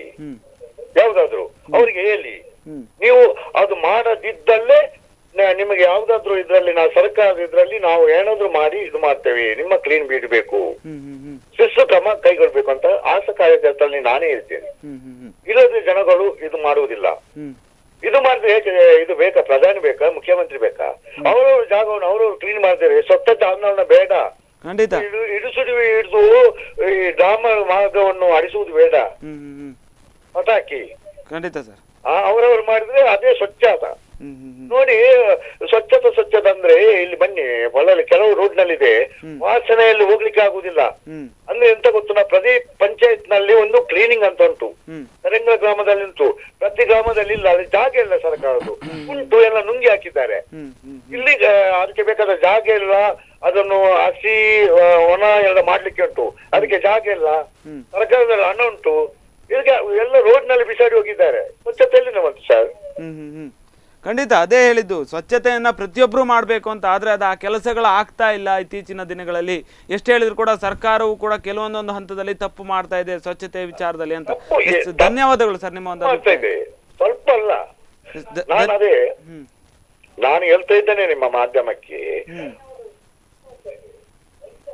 ಎಂತ ಗೊತ್ತುಂಟಾ, ರಾಜಕೀಯದಿಂದ ಅಧಿಕಾರಿ ವರ್ಗ ಸರಿ ಹೋದ್ರೆ ಎಲ್ಲ ರಾಷ್ಟ್ರ ಸರಿ ಹೋಗ್ತದೆ ಅಂತ. ಇದನ್ನು ನಾನು ಹೇಳ್ತಾ ಇದ್ದೇನೆ. ರಾಜ್ಯಕ್ಕೆ 5 ವರ್ಷಕ್ಕೆ ಬರ್ತಾನೆ ಹೋಗ್ತಾನೆ ಬಿಡಿ. ಇವತ್ತು ಬಿಜೆಪಿ ಬರ್ತದೆ, ಮತ್ತು ಕಾಂಗ್ರೆಸ್ ಹೋಗ್ತದೆ, ಮತ್ತು 2 ಬರ್ತಾರೆ, 2 ಈ ಅಧಿಕಾರಿ ವರ್ಗ ಇವನು 62 ವರ್ಷ ಇದ್ದಾನೆ ಅಲ್ಲಿ. ಇವನು ಕಳಕಳಿಯಿಂದ ಸ್ವಲ್ಪ ಕಿಂಚಿತ 60% ಕೆಲಸ ಮಾಡಿದ್ರೆ ಚೆನ್ನಾಗಿ ಆಗ್ತಾರೆ. ಯಾರು ಹೇಳಿದ್ದು ಆಗುದಿಲ್ಲ ಅಂತ? ಖಂಡಿತ ಸರ್, ನಿಮ್ಮ ಒಂದು ಅಭಿಪ್ರಾಯಕ್ಕಾಗಿ ಧನ್ಯವಾದಗಳು. ಈಗಾಗಲೇ ಅವರು ಕೂಡ ಸಾಕಷ್ಟು ವಿಚಾರಗಳನ್ನು ಹೇಳಿದ್ರು. ಅಂತಂದ್ರೆ ಸ್ವಚ್ಛತೆಯನ್ನ ಮಾಡ್ತಾ ಇಲ್ಲ, ಕೆಲವೊಂದೊಂದು ಕಡೆಗಳಲ್ಲಿ ಗ್ರಾಮ ಪಂಚಾಯತಿಯವರು ಕೂಡ ಹಿಂದೆ ಬಿದ್ದಿದ್ದಾರೆ ಸ್ವಚ್ಛತೆಯನ್ನ ಮಾಡೋದಕ್ಕೆ. ಅದಕ್ಕೋಸ್ಕರ ಇಂಥ ಒಂದು ಮಲೇರಿಯಾ ಇದೆಲ್ಲ ಕೂಡ ಹರಡ್ತಾ ಇದೆ ಅನ್ನುವಂಥ ಒಂದು ವಿಚಾರ. ಸೊ ಈಗ ರಾಜ್ಯದಲ್ಲಿ ನಾನು ಆಗಲೇ ಹೇಳ್ತಾ ಇದ್ದೆ, ಕೆಲವಷ್ಟು ಪಾಲಿಸಿಯನ್ನು ತೆಗೆದುಕೊಳ್ಬೇಕು ಅಂತ. ಸೊ ನಾವು ಈಗ ಕರೆ ಮಾಡಿದವರು ತುಂಬ ಚೆನ್ನಾಗಿರುವಂಥ ಒಂದು ಪಾಯಿಂಟನ್ನು ನಮಗೆ ಹೇಳಿಕೊಟ್ರು. ಈಗ ಏನಪ್ಪ ಅಂತಂದರೆ, ನಮ್ಮ ದೇಶದಲ್ಲಿ 130 ಕೋಟಿ ಜನಸಂಖ್ಯೆ ಇದೆ ಅಲ್ವಾ? ನಮ್ಮ ರಾಜ್ಯವನ್ನೇ ತೆಗೆದುಕೊಂಡ್ರೆ 6 ಕೋಟಿಗಿಂತನೂ ಜಾಸ್ತಿ ಜನಸಂಖ್ಯೆ ನಮ್ಮ ರಾಜ್ಯದಲ್ಲೇ ಇದೆ. ಅಂದರೆ ಸುಮಾರು 1 ಕೋಟಿಗಿಂತ ಜಾಸ್ತಿ ಮನೆಗಳಿದ್ದಾವೆ. ಸೊ ಈ 1 ಕೋಟಿಗಿಂತ ಜಾಸ್ತಿ ಮನೆಗಳಿದ್ರೆ ಅದನ್ನು ಅವರು ಮಾಡಿರತಕ್ಕಂಥ ಯಾವತ್ತೂ ಏನು ಇದು ಪ್ರಾಬ್ಲಮ್ಸ್ ಇದೆ ಅದನ್ನು ಕ್ಲೀನ್ ಮಾಡೋದಕ್ಕೆ ಗೌರ್ಮೆಂಟ್ ಮಿಷನರಿಯಿಂದ ಆಗೋದಿಲ್ಲ. ಸೊ ಇದರಲ್ಲಿ ಗೌರ್ಮೆಂಟ್ ಮಿಷನರಿ ಇರ್ಬೋದು, ಅಥವಾ ಯಾವುದೇ ಒಂದು ನಮ್ಮ ಸಿಬ್ಬಂದಿಗಳಿರ್ಬೋದು, ಆರೋಗ್ಯ ಇಲಾಖೆ ಇರ್ಬೋದು, ಯಾವುದೇ ಇಲಾಖೆ ಇರ್ಬೋದು, ತಿಳುವಳಿಕೆ ಕೊಡುವಂಥದ್ದನ್ನು ಫಸ್ಟು ಒಂದನೇದು ನಾವು ತಿಳುವಳಿಕೆ ಕೊಡೋಕ್ಕೆ ನಾವು ತಿಳುವಳಿಕೆ ಕೊಡಲೇಬೇಕು, ತಿಳುವಳಿಕೆಯನ್ನು ಕೊಡ್ತೇವೆ. 2 ರೀತಿಯಲ್ಲಿ ಇದನ್ನು ಇಂಪ್ಲಿಮೆಂಟ್ ಮಾಡೋಕ್ಕೆ ಅವಕಾಶ ಇದೆ. ಒಂದನೇದು ತಿಳುವಳಿಕೆಯ ಮೂಲಕ ಜನರಿಗೆ ಮನವರಿಕೆಯನ್ನು ಕೊಟ್ಟು ಜನರಿಂದನೇ ಅದನ್ನು ಕರೆಕ್ಟಾಗಿ ಮಾಡುವಂಥದ್ದು. ಅದು ಆಗಿಲ್ಲ ಅಂತಂದರೆ ಆವಾಗ ಲೆಜಿಸ್ಲೇಷನ್ ಮೂಲಕ. ಸೊ ಲೆಜಿಸ್ಲೇಷನ್ ಮೂಲಕನೂ ಕೂಡ ಮಾಡೋಕ್ಕೆ ಈಗ ಪ್ರೊವಿಷನ್ ಇದೆ. ಸೊ ಈಗ 2017ನೇ ಇಸ್ವಿಯಲ್ಲಿ ಗೌರ್ಮೆಂಟ್ ಆಫ್ ಕರ್ನಾಟಕ ಏನು ತೀರ್ಮಾನ ತೆಗೆದುಕೊಂಡಿದೆ ಅಂದರೆ, ಪ್ರತಿಯೊಂದು ಟೌನ್ಗಳಲ್ಲಿ, ಪ್ರತಿಯೊಂದು ಸಿಟಿನಲ್ಲಿ ಬೈಲಾ, ಸಿವಿಕ್ ಬೈಲಾ ಅಂತೇಳಿ ನಾವು ಕರಿತೇವೆ. ಈ ಸಿವಿಕ್ ಬೈಲಾಗಳು ಪ್ರತಿ ಸಿಟಿನಲ್ಲಿಯೂ ಕೂಡ ಅದನ್ನು ಮಾಡಬೇಕು, ಅದು ಇಂಪ್ಲಿಮೆಂಟ್ ಆಗಬೇಕು ಅಂತ.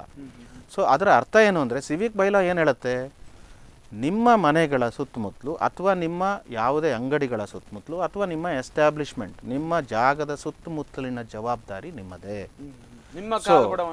ನೀವು ಸ್ವಚ್ಛ ಮಾಡಿಕೊಳ್ಳಿ. ಬೈ ಚಾನ್ಸ್ ಅದನ್ನು ಸ್ವಚ್ಛ ಮಾಡ್ಕೊಳ್ಳದೆ ಹೋದರೆ ನಮ್ಮ ಯಾವತ್ತೂ ಸಿಬ್ಬಂದಿ, ನಮ್ಮ ಆರೋಗ್ಯ ಇಲಾಖೆ ಮಾತ್ರ ಅಲ್ಲ, ಬೇರೆನೂ ಇರ್ಬೋದು, ಗ್ರಾಮ ಪಂಚಾಯತ್ದವ್ರು ಇರ್ಬೋದು, ಬೇರೆ ಇದಿರ್ಬೋದು, ಸಿಬ್ಬಂದಿಗಳು ಅಥವಾ ಗೌರ್ಮೆಂಟ್ನ ಯಾರು ಇವರಿದ್ದಾರೆ ಅವರಿಗೆ ಅಲ್ಲಿ ಹೋಗಿ ತಿಳುವಳಿಕೆಯನ್ನು ಕೊಡ್ತಾರೆ. ಏನಾದರೂ ಅಲ್ಲಿ ಸೊಳ್ಳೆಗಳು ಕಂಡು ಬಂದರೆ ಅಥವಾ ಸೊಳ್ಳೆ ಮರಿ ಹಾಕೋದನ್ನು ಕಂಡು ಬಂದರೆ ಆವಾಗ ಇನಿಷಿಯಲಿ ಅವರಿಗೆ ಒಂದು ಏನು ಹೇಳ್ತೀವಿ ಅವರಿಗೆ ನೋಟಿಸನ್ನು ಕೊಡುವಂಥದ್ದು ಅದು ಕೂಡ ಆಗ್ಬೋದು. ಹಾಗೆಯೇ ಈ ಬೈಲಾಗಳಲ್ಲಿ ಈವನ್ ನಾವು ಪ್ಯುನಿಟಿವ್ ಆ್ಯಕ್ಷನ್ ಅಥವಾ ಫೈನ್ ಹಾಕುವಂಥ ಒಂದು ಪ್ರಾವಿಷನ್ಸ್ ಕೂಡ ಇದೆ. ಸೊ ಇದನ್ನು ಕೂಡ ಮಾಡೋಕ್ಕೆ ಪ್ರಾವಿಷನ್ ಇದೆ. ಇದು ಗೌರ್ಮೆಂಟ್ ಆಫ್ ಕರ್ನಾಟಕ 2017ರಲ್ಲೇ ತೆಗೆದುಕೊಂಡಿರುವಂಥದ್ದು. ಉಡುಪಿನಲ್ಲಿಯೂ ಕೂಡ ಇದ್ರ ಬಗ್ಗೆ ಈಗಾಗಲೇ ಯೋಚನೆ ಮಾಡಿದ್ದೀವಿ. ಸೊ ಸಿವಿಕ್ ಬೈಲಾ ತಗೊಂಡು ಬಂದರೆ ಆವಾಗ ಸ್ವಲ್ಪ ಮಟ್ಟಿಗೆ ಅವರು ಆಗಲೇ ಚೆನ್ನಾಗಿ ಹೇಳಿದರು. ತುಂಬ ಕಡೆಗಳಲ್ಲಿ ಈ ಸಮಸ್ಯೆ ಇದ್ದೇ ಇದೆ. ಆದರೆ ಅದು ಅಷ್ಟು ಸುಲಭವಾಗಿ ಮಾಡಲಿಕ್ಕೆ ಆಗೋದಿಲ್ಲ. ಈಗ ಆಶಾ ವರ್ಕರ್ ಹೇಳಿದರು ಅಥವಾ ಬೇರೆ ವರ್ಕರ್ ಹೇಳಿದರು. ಸೊ ಅವರೇ ಹೇಳಿದರು, ಅವ್ರ ಉತ್ತರವನ್ನು ಅವರೇ ಹೇಳಿದರು. ಅವ್ರಿಗೆ ಹೋಗಿ ಹೇಳಿದರೆ ಅವರಿಗೆ ಪವರ್ಸ್ ಇರಲ್ಲ. ಸೊ ಎಲ್ಲಿವರೆಗೆ ಅವರಿಗೆ ಪವರ್ ಇರಲ್ಲ ಅಲ್ಲಿವರೆಗೆ ಯಾರೂ ಅವರ ಮಾತನ್ನು ಕೇಳಲ್ಲ. ಸೊ ಆ ದೃಷ್ಟಿಯಿಂದ ಈ ನಿಟ್ಟಿನಲ್ಲಿ ಈಗಾಗಲೇ ಒಂದು ಸುತ್ತಿನ ಮಾತುಕತೆ ಡಿ ಸಿ ಅವರ ನೇತೃತ್ವದಲ್ಲಿ ನಡೆದಿದೆ. ಸೊ ಇದರಲ್ಲಿ ಮುಂದಿನ ದಿನಗಳಲ್ಲಿ ಇದರಲ್ಲಿ ಲೆಜಿಸ್ಲೇಷನನ್ನು ಕೂಡ ತೆಗೆದುಕೊಂಡು ಬರುವಂಥ ಒಂದು ಅವಕಾಶ ಆಗ್ಬೋದು ಅಂತ ಅಂದ್ಕೊಂಡಿದ್ದೀನಿ. ಸೊ ಈ ನಿಟ್ಟಿನಲ್ಲಿ ನಾವು ಸಾಕಷ್ಟು ಪ್ರಯತ್ನ ಮಾಡ್ತಾ ಇದ್ದೀವಿ. ಸೊ ಜನರ ಅವೇರ್ನೆಸ್ ಕ್ರಿಯೇಟ್ ಮಾಡೋದಕ್ಕೂ ಸಾಕಷ್ಟು ಪ್ರಯತ್ನ ಮಾಡ್ತಿದ್ದೀವಿ. ಅದು ಆಗಿಲ್ಲ ಅಂತಂದರೆ ನೆಕ್ಸ್ಟು ಬೇರೆ ಗತಿ ಇರೋದಿಲ್ಲ. ಆವಾಗ ಲೆಜಿಸ್ಲೇಷನ್ ಮೂಲಕ ಈ ಒಂದು ಪ್ರಯತ್ನವನ್ನು ಮುನ್ನಡೆಸಬೇಕಾಗತ್ತೆ. ಈಗ ಇದೆಲ್ಲ ಒಂದು ವಿಚಾರವನ್ನು ನೋಡ್ತಾ ಹೋದರೆ ಈ ಒಂದು ಸ್ವಚ್ಛತೆ ಆಗಲಿಲ್ಲ, ಮಲೇರಿಯಾ ಬರುತ್ತೆ, ಮತ್ತು ಇನ್ನೇನೋ ಒಂದು ಆಗಲಿಲ್ಲ, ಪ್ರಾಬ್ಲಮ್ ಆಗಿದೆ, ಮಲೇರಿಯಾ ಬರುತ್ತೆ. ಇದೆಲ್ಲ ಹೌದು, ಮಲೇರಿಯಾ ಬರುತ್ತೆ ಹೌದು. ಆದರೆ ಇದೊಂದು ಮಲೇರಿಯಾ ರೋಗದ ಒಂದು ಗುಣಲಕ್ಷಣಗಳೇನು ಅಂತ, ಯಾಕೆಂತಂದರೆ ಈಗ ಮಳೆಗಾಲ ಶುರುವಾಗಿದೆ, ಆ ಸಂದರ್ಭದಲ್ಲಿ ನೀರು ನಿಲ್ಲುವಂಥ ಒಂದು ಸಾಧ್ಯತೆಗಳು ಕೂಡ ಸಾಕಷ್ಟಿದೆ. ಇದನ್ನೆಲ್ಲ ನೋಡ್ತಾ ಹೋದರೆ ಮಲೇರಿಯಾದ ಒಂದು ಲಕ್ಷಣಗಳು ಏನಿರ್ಬೋದು ಅಂತ. ಸೊ ಮಲೇರಿಯಾ ಒಂಥರ ಜ್ವರ ಇದು. ಸೊ ಹಾಗಾಗಿ ಈ ಮಲೇರಿಯಾಕ್ಕೆ ಏನಿದೆ, ರೋಗಾಣು ಪ್ರವೇಶ ಮಾಡಿದ ನಂತರ ನಮ್ಮ ಶರೀರವನ್ನು ರೋಗಾಣು ಪ್ರವೇಶ ಮಾಡಿದ ತಕ್ಷಣವೇ ಸುಮಾರು 14 ದಿವಸ 1-2 ವಾರಗಳಲ್ಲಿ ಸೊ ಈ ಒಂದು ಜ್ವರ ಕಾಣಿಸ್ಕೊಳ್ಳುತ್ತದೆ. ಹೆಚ್ಚಾಗಿ ಅತಿಯಾದ ಜ್ವರ, ಅದು ಅತಿಯಾದ ಜ್ವರ ಏನಿರ್ತದೆ ಪ್ರತಿ ದಿವಸ ಅದೇ ಟೈಮಿಗೆ ಬರುವಂಥ ಜ್ವರ, ಅದು ಟಿಪಿಕಲ್ ಮಲೇರಿಯಾದು. ಅದು ಬಿಟ್ಟು ಬರುತ್ತೆ. ಸೊ ಒಂದ್ಸಲ ಬರುತ್ತೆ, ಆ ಟೈಮಲ್ಲಿ ಚಳಿಯಿಂದ ಕೂಡುವಂಥ ಜ್ವರ. ಸೊ ತುಂಬಾ ಅದಕ್ಕೆ ರೈಗರ್ಸ್ ಅಂತೇಳಿ ಹೇಳ್ತೀವಿ, ವಿಪರೀತವಾದಂಥ ಚಳಿ ಇರುತ್ತೆ. ಚಳಿಯಿಂದ ಕೂಡಿದಂಥ ಸಾಕಷ್ಟು ವಿಪರೀತವಾದಂಥ ಜ್ವರ ಇರುತ್ತೆ. ತಲೆನೋವು ಇರ್ಬೋದು, ವಾಂತಿ ಅದ್ರ ಜೊತೆಯಲ್ಲಿ ಇರ್ಬೋದು. ಸೊ ಅದು ಸ್ಪೆಷಲಿ ಅದೇ ಟೈಮ್ನಲ್ಲಿ ಬರುತ್ತೆ. ಹೆಚ್ಚಾಗಿ ಸಾಯಂಕಾಲ ಟೈಮಲ್ಲಿ ಈ ಒಂದು ಜ್ವರವನ್ನು ನಾವು ನೋಡ್ತೇವೆ. ಸೊ ಇದು ಮಲೇರಿಯಾಕ್ಕೆ ಸಂಬಂಧಪಟ್ಟ ಹಾಗೆ ಒಂದು ಟಿಪಿಕಲ್ ಇರುವಂಥ ಒಂದು ಲಕ್ಷಣಗಳು. ಈ ಒಂದು ಲಕ್ಷಣ ಇದ್ದರೆ ನಾವು ಯೂಸ್ವಲಿ ಏನು ಹೇಳ್ತೇವೆ ಅಂದರೆ, ಯಾವ ಸಸ್ಪಿಷನ್ ಇದ್ದರೆ ನಮ್ಮ ಎಲ್ಲ ವರ್ಕರ್ಸು, ಆರೋಗ್ಯ ಇಲಾಖೆಯ ಪ್ರತಿಯೊಂದು ವರ್ಕರ್ಸಿಗೆ ಈ ಲಕ್ಷಣಗಳ ಬಗ್ಗೆ ಮಾಹಿತಿ ಇದೆ. ಸೊ ಈ ಲಕ್ಷಣಗಳು ಏನಾದ್ರು ಕಂಡು ಬಂದರೆ ಅವರು ಏನು ಪರಿಕ್ರಮ ಇದೆ ಅವರದ್ದು ವಿಲೇಜ್ನಲ್ಲಿ, ಅವರು ಪ್ರತಿ ವಾರದಲ್ಲಿ ಎಲ್ಲಿ ಯಾವ ಏರಿಯಾಕ್ಕೆ ಹೋಗಬೇಕು ಅಂತ ಇರುತ್ತೆ.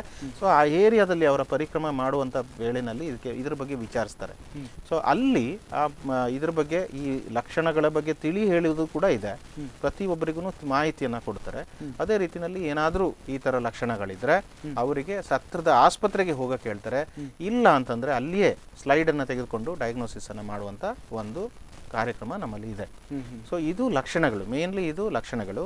ಸೊ ಈ ಒಂದು ಲಕ್ಷಣಗಳ ಹೊರತಾಗಿ ಸೊ ತುಂಬ ತೀವ್ರ ಆದರೆ, ಅದು ಪದೇ ಆದರೆ ಆವಾಗ ತುಂಬ ವೀಕ್ನೆಸ್ ಆಗುವಂಥದ್ದು ಇರ್ಬೋದು, ಹಾಗೆಯೇ ಶಾಕ್ ಆಗುವಂಥದ್ದು ಇರ್ಬೋದು, ಹಾಗೆಯೇ ಬೇರೆ ಅದಕ್ಕೆ ಸಂಬಂಧಪಟ್ಟ ಕಾಂಪ್ಲಿಕೇಶನ್ಸ್ ಏನಾಗುತ್ತೆ ಅದರ ಲಕ್ಷಣಗಳು ಕೂಡ ಸೇರ್ಕೊಳ್ತವೆ.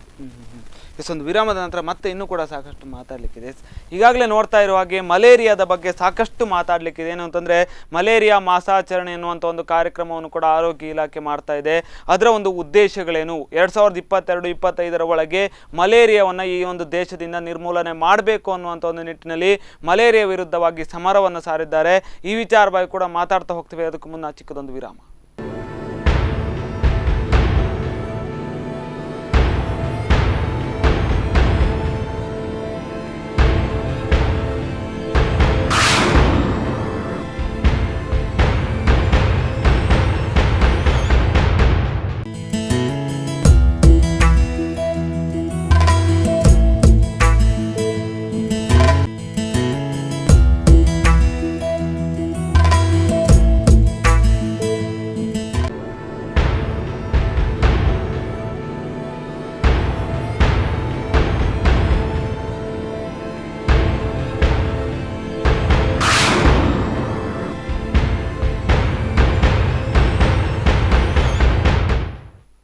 ವಿರಾಮದ ನಂತರ ಕರೆಂಟ್ ಅಫೇರ್ಸ್ಗೆ ಮತ್ತೆ ಸ್ವಾಗತ. ನಾವು ಮಲೇರಿಯಾ ರೋಗದ ಬಗ್ಗೆ ಮಾತಾಡ್ತಾ ಇದ್ವಿ, ಮಲೇರಿಯಾ ಮಾಸಾಚರಣೆ ಅನ್ನುವಂಥ ಒಂದು ವಿಚಾರದ ಬಗ್ಗೆ ಕೂಡ ಮಾತಾಡ್ತಾ ಇದ್ವಿ.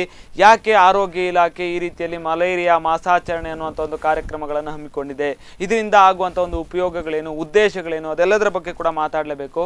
ಈಗಾಗಲೇ ಮಾತಾಡ್ತಾ ಇರೋ ಹಾಗೆ ಮಲೇರಿಯಾ ಮಾಸಾಚರಣೆ ಒಂದು ಉದ್ದೇಶ ಏನು, ಈ ಒಂದು ಕಾರ್ಯಕ್ರಮಗಳನ್ನು ಯಾಕೆ ಆರೋಗ್ಯ ಇಲಾಖೆ ಹಮ್ಮಿಕೊಂಡಿದೆ ಅಂತ. ಸೊ ಜಗತ್ತಿನಾದ್ಯಂತ ಬೇರೆ ಬೇರೆ ದೇಶಗಳಲ್ಲಿ ಬೇರೆ ಬೇರೆ ಟೈಮ್ನಲ್ಲಿ ಈ ಒಂದು ಮಾಸಾಚರಣೆಯನ್ನು ಮಾಡ್ತೇವೆ.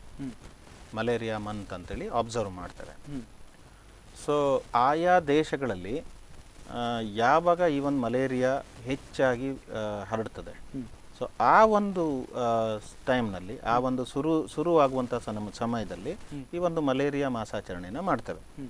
ಉದ್ದೇಶ ಇಷ್ಟೇ, ಆ ಒಂದು ಸಮಯದಲ್ಲಿ, ಯಾಕೆಂದರೆ ಆ ಟೈಮ್ನಲ್ಲಿ ಪೀಕಿಗೆ ಹೋಗೋದ್ರಿಂದ ಆ ಒಂದು ಸಮಯದಲ್ಲಿ ಅಲ್ಲಿಯ ನಾಗರಿಕರಿಗೆ, ಅಲ್ಲಿ ಏನಿರ್ತಾರೆ ಅಲ್ಲಿಯ ಸಿಟಿಸನ್ಸಿಗೆ ಮಲೇರಿಯಾ ಹೇಗೆ ಬರುತ್ತೆ, ಅದನ್ನು ಯಾವ ರೀತಿಯಲ್ಲಿ ತಡೆಗಟ್ಬೋದು, ಅದರಿಂದ ಆಗುವಂಥ ದುಷ್ಪರಿಣಾಮ ಇರ್ಬೋದು, ಬೇರೆ ಬೇರೆ ಏನು ಅದಕ್ಕೆ ಸಂಬಂಧಪಟ್ಟ ಮಾಹಿತಿಯನ್ನು, ಮಲೇರಿಯಾಕ್ಕೆ ಸಂಬಂಧಪಟ್ಟಂಥ ಸಮಗ್ರ ಮಾಹಿತಿಯನ್ನು ಆ ಸಮಯದಲ್ಲಿ ಅವರಿಗೆ ತಿಳಿಸಿ ಹೇಳಿದರೆ ಆವಾಗ ಅದರಿಂದಾಗಿ ಅವರು ಎಚ್ಚೆತ್ಕೊಂಡು ಅದರ ತಡೆಗಟ್ಟಕ್ಕೆ ಕ್ರಮ ತೆಗೆದುಕೊಳ್ಬೋದು ಅಂತ ಹೇಳುವಂಥ ಉದ್ದೇಶ. ಸೊ ನಮ್ಮ ದೇಶದಲ್ಲಿ, ಇಂಡಿಯಾದಲ್ಲಿ ಜೂನ್ನಿಂದ ಸುಮಾರಾಗಿ ಅಕ್ಟೋಬರ್ವರೆಗೆ ಈ ಒಂದು ಮಲೇರಿಯಾ ಅತ್ಯಂತ ಪೀಕಿಗೆ ಹೋಗುತ್ತೆ. ಯಾಕೆ ಕಾರಣ ಇಷ್ಟೇ, ನಮ್ಮ ದೇಶದಲ್ಲಿ ಮುಂಗಾರು ಮಳೆ ಏನಿದೆ, ಈ ಮಳೆ ಬರುವಂಥ ಸಮಯ ಇದು. ಸೊ ಜೂನಿಂದ ಹಿಡ್ಕೊಂಡು ಅಕ್ಟೋಬರ್ ತನಕ ನಮ್ಮಲ್ಲಿ ವಿಪರೀತವಾದಂಥ ಮಳೆ ಇರುತ್ತೆ. ಸೊ ಮಳೆ ಇರೋದ್ರಿಂದ ಎಲ್ಲ ಪ್ರದೇಶಗಳಲ್ಲಿ ಅಲ್ಲಿ ನೀರು ನಿಲ್ಲುತ್ತೆ.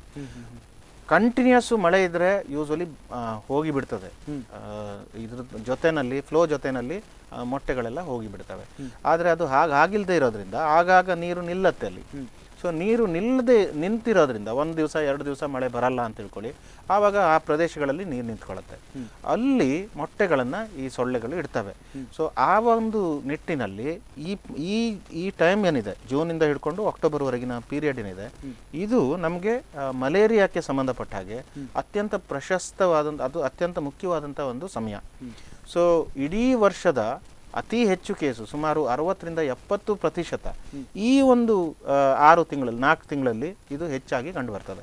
ಸೊ ಆ ದೃಷ್ಟಿಯಲ್ಲಿ ಶುರುವಾಗುವಂಥದ್ದು, ಈಗ ಮಳೆಗಾಲ ಶುರುವಾಗುವಂಥದ್ದು ಈಗ ಜೂನಲ್ಲಿ, ನಮ್ಮಲ್ಲಿ ಜೂನ್ 6-7 ಸ್ಟಾರ್ಟ್ ಆಗುತ್ತೆ. ಈ ವರ್ಷ ಜಾಸ್ತಿ ಲೇಟ್ ಆಗಿದೆ, ಬಟ್ ಆದರೆ ಏನೇ ಇದ್ರೂ ಕೂಡ ಸುಮಾರಾಗಿ ಜೂನ್ರಲ್ಲಿ ಶುರುವಾಗುತ್ತೆ.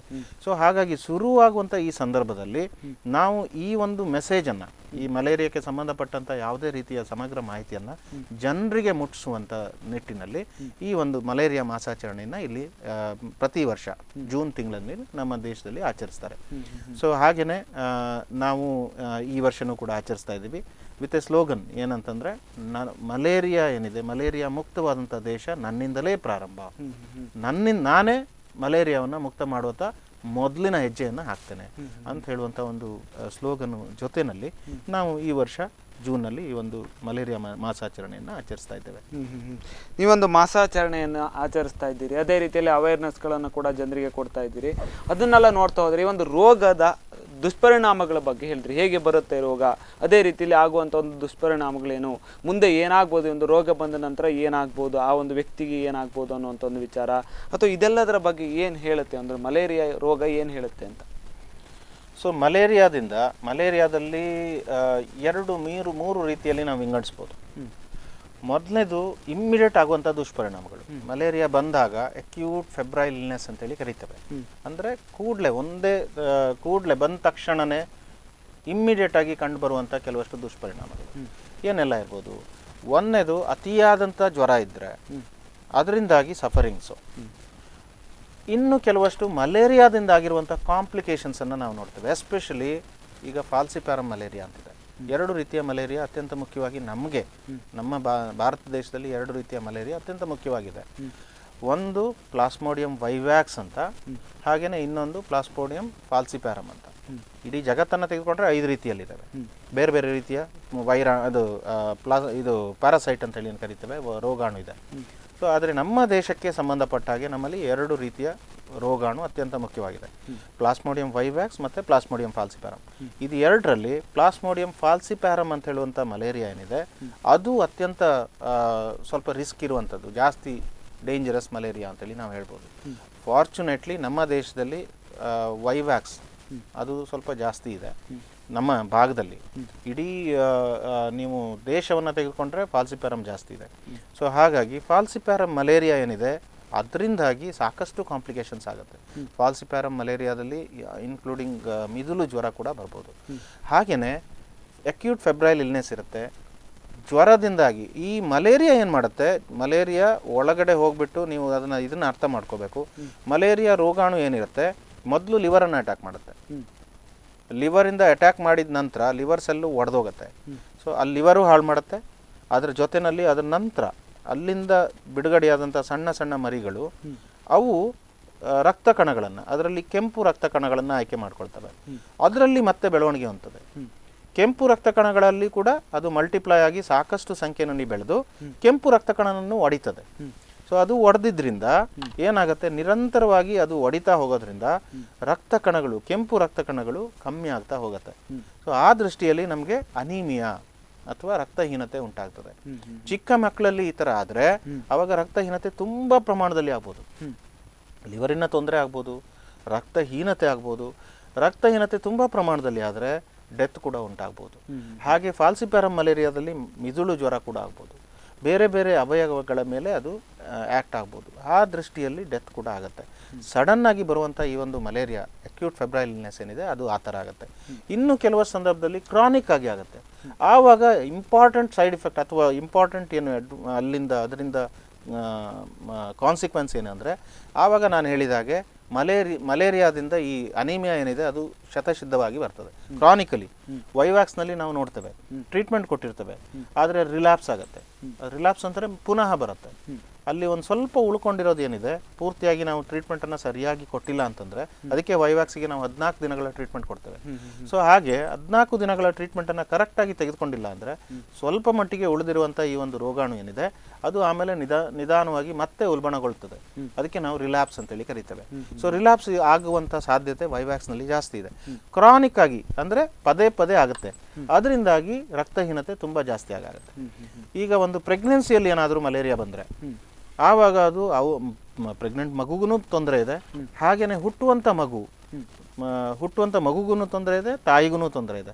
ಹುಟ್ಟುವಂಥ ಮಗು ಲೋ ಬರ್ತ್ ವೇಟಿಂದ ಹುಟ್ಟುತ್ತದೆ. ಹುಟ್ಟುವಾಗಲೇ ಅದರ ಬರ್ತ್ ವೇಟು ಕಮ್ಮಿ ಇರ್ತದೆ, ಅನಿಮಿಯಾ ಇರ್ತದೆ. ಡೆತ್ ಆಗುವಂಥ ಸಾಧ್ಯತೆಗಳು ತುಂಬ ಜಾಸ್ತಿ ಇರ್ತವೆ. ತಾಯಿಗೂ ಕೂಡ ಅನಿಮಿಯಾ ಜಾಸ್ತಿ ಆಗುತ್ತೆ. ತಾಯಿಗೂ ಕೂಡ ಅದರದ್ದು ಕಾನ್ಸಿಕ್ವೆನ್ಸಸ್ಸು ಜಾಸ್ತಿಯಾಗಿ ಆಗುತ್ತೆ. ಸೊ ಈ ಎಲ್ಲ ದೃಷ್ಟಿಯಿಂದ ನಾವು ಅತಿಯಾಗಿ ನೋಡುವಂಥದ್ದು ಅನಿಮಿಯಾ, ಹಾಗೆ ಲಿವರ್ನ ತೊಂದರೆ, ಹಾಗೆ ರೆಸ್ಪಿರೇಟರಿ ಪ್ರಾಬ್ಲಮ್ಸ್ ಆಗುತ್ತೆ. ಹಾಗೆಯೇ ಮಿದುಳಿನ ಜ್ವರ ಕೂಡ ಅದರಲ್ಲಿ ಆಗುವಂಥ ಇದನ್ನು ನೋಡ್ತೇವೆ. ಸೊ ಇದರಿಂದಾಗಿ ಡೆತ್ ಆಗುವಂಥ ಸಾಧ್ಯತೆಯೂ ಕೂಡ ಇದೆ. ಇದನ್ನೆಲ್ಲ ತಡೆಗಟ್ಟುವ ನಿಟ್ಟಿನಲ್ಲಿ ಕ್ರಮಗಳನ್ನೆಲ್ಲ ಏನೆಲ್ಲ ತೆಗೆದುಕೊಂಡಿದ್ದೀರಿ ಅಂತ ಆರೋಗ್ಯ ಇಲಾಖೆಯಿಂದ? ಯಾವ ರೀತಿ ಕ್ರಮಗಳು? ನಾನು ಕೆಲವಷ್ಟು ಕ್ರಮ ಆಗಲೇ ಹೇಳಿದ್ದೀನಿ. ಹಾಗೆಯೇ ಈ ರೋಗಾಣು ಏನಿದೆ ನಾವು ಅದನ್ನು ಚರ್ಚೆ ನಾವು ಇನ್ನೂ ಮಾಡಬೇಕಿತ್ತು. ಸೊ ಆದರೆ ಈ ರೋಗಾಣು ಏನಿದೆ, ರೋಗಾಣು ಹರಡುವಂಥದ್ದು ಒಂದು ಸೊಳ್ಳೆ. ಸೊ ಅನಾಫೆಲಿಸ್ ಹೆಣ್ಣು ಸೊಳ್ಳೆಯಿಂದ ಈ ಒಂದು ರೋಗ ಹರಡ್ತದೆ. ಸೊ ಹಾಗಾಗಿ ಈ ಸೊಳ್ಳೆಗಳ ನಿಯಂತ್ರಣ ಅತ್ಯಂತ ಮುಖ್ಯವಾದಂಥ ಪಾತ್ರವನ್ನು ವಹಿಸ್ತದೆ. ಅದು ಅತ್ಯಂತ ದುಷ್ಟ ಅಂದರೆ ತುಂಬ ಕಷ್ಟ ಸಾಧ್ಯ ಕೂಡ, ಖಂಡಿತ. ಅದನ್ನು ಕೂಡ ನಾವು ಅದನ್ನು ಮಾಡಲೇಬೇಕಾಗಿದೆ. ಅದರಲ್ಲಿ ಏನು ಅನಿವಾರ್ಯ ಅಂತೇಳಿ ಹೇಳ್ಬೋದು.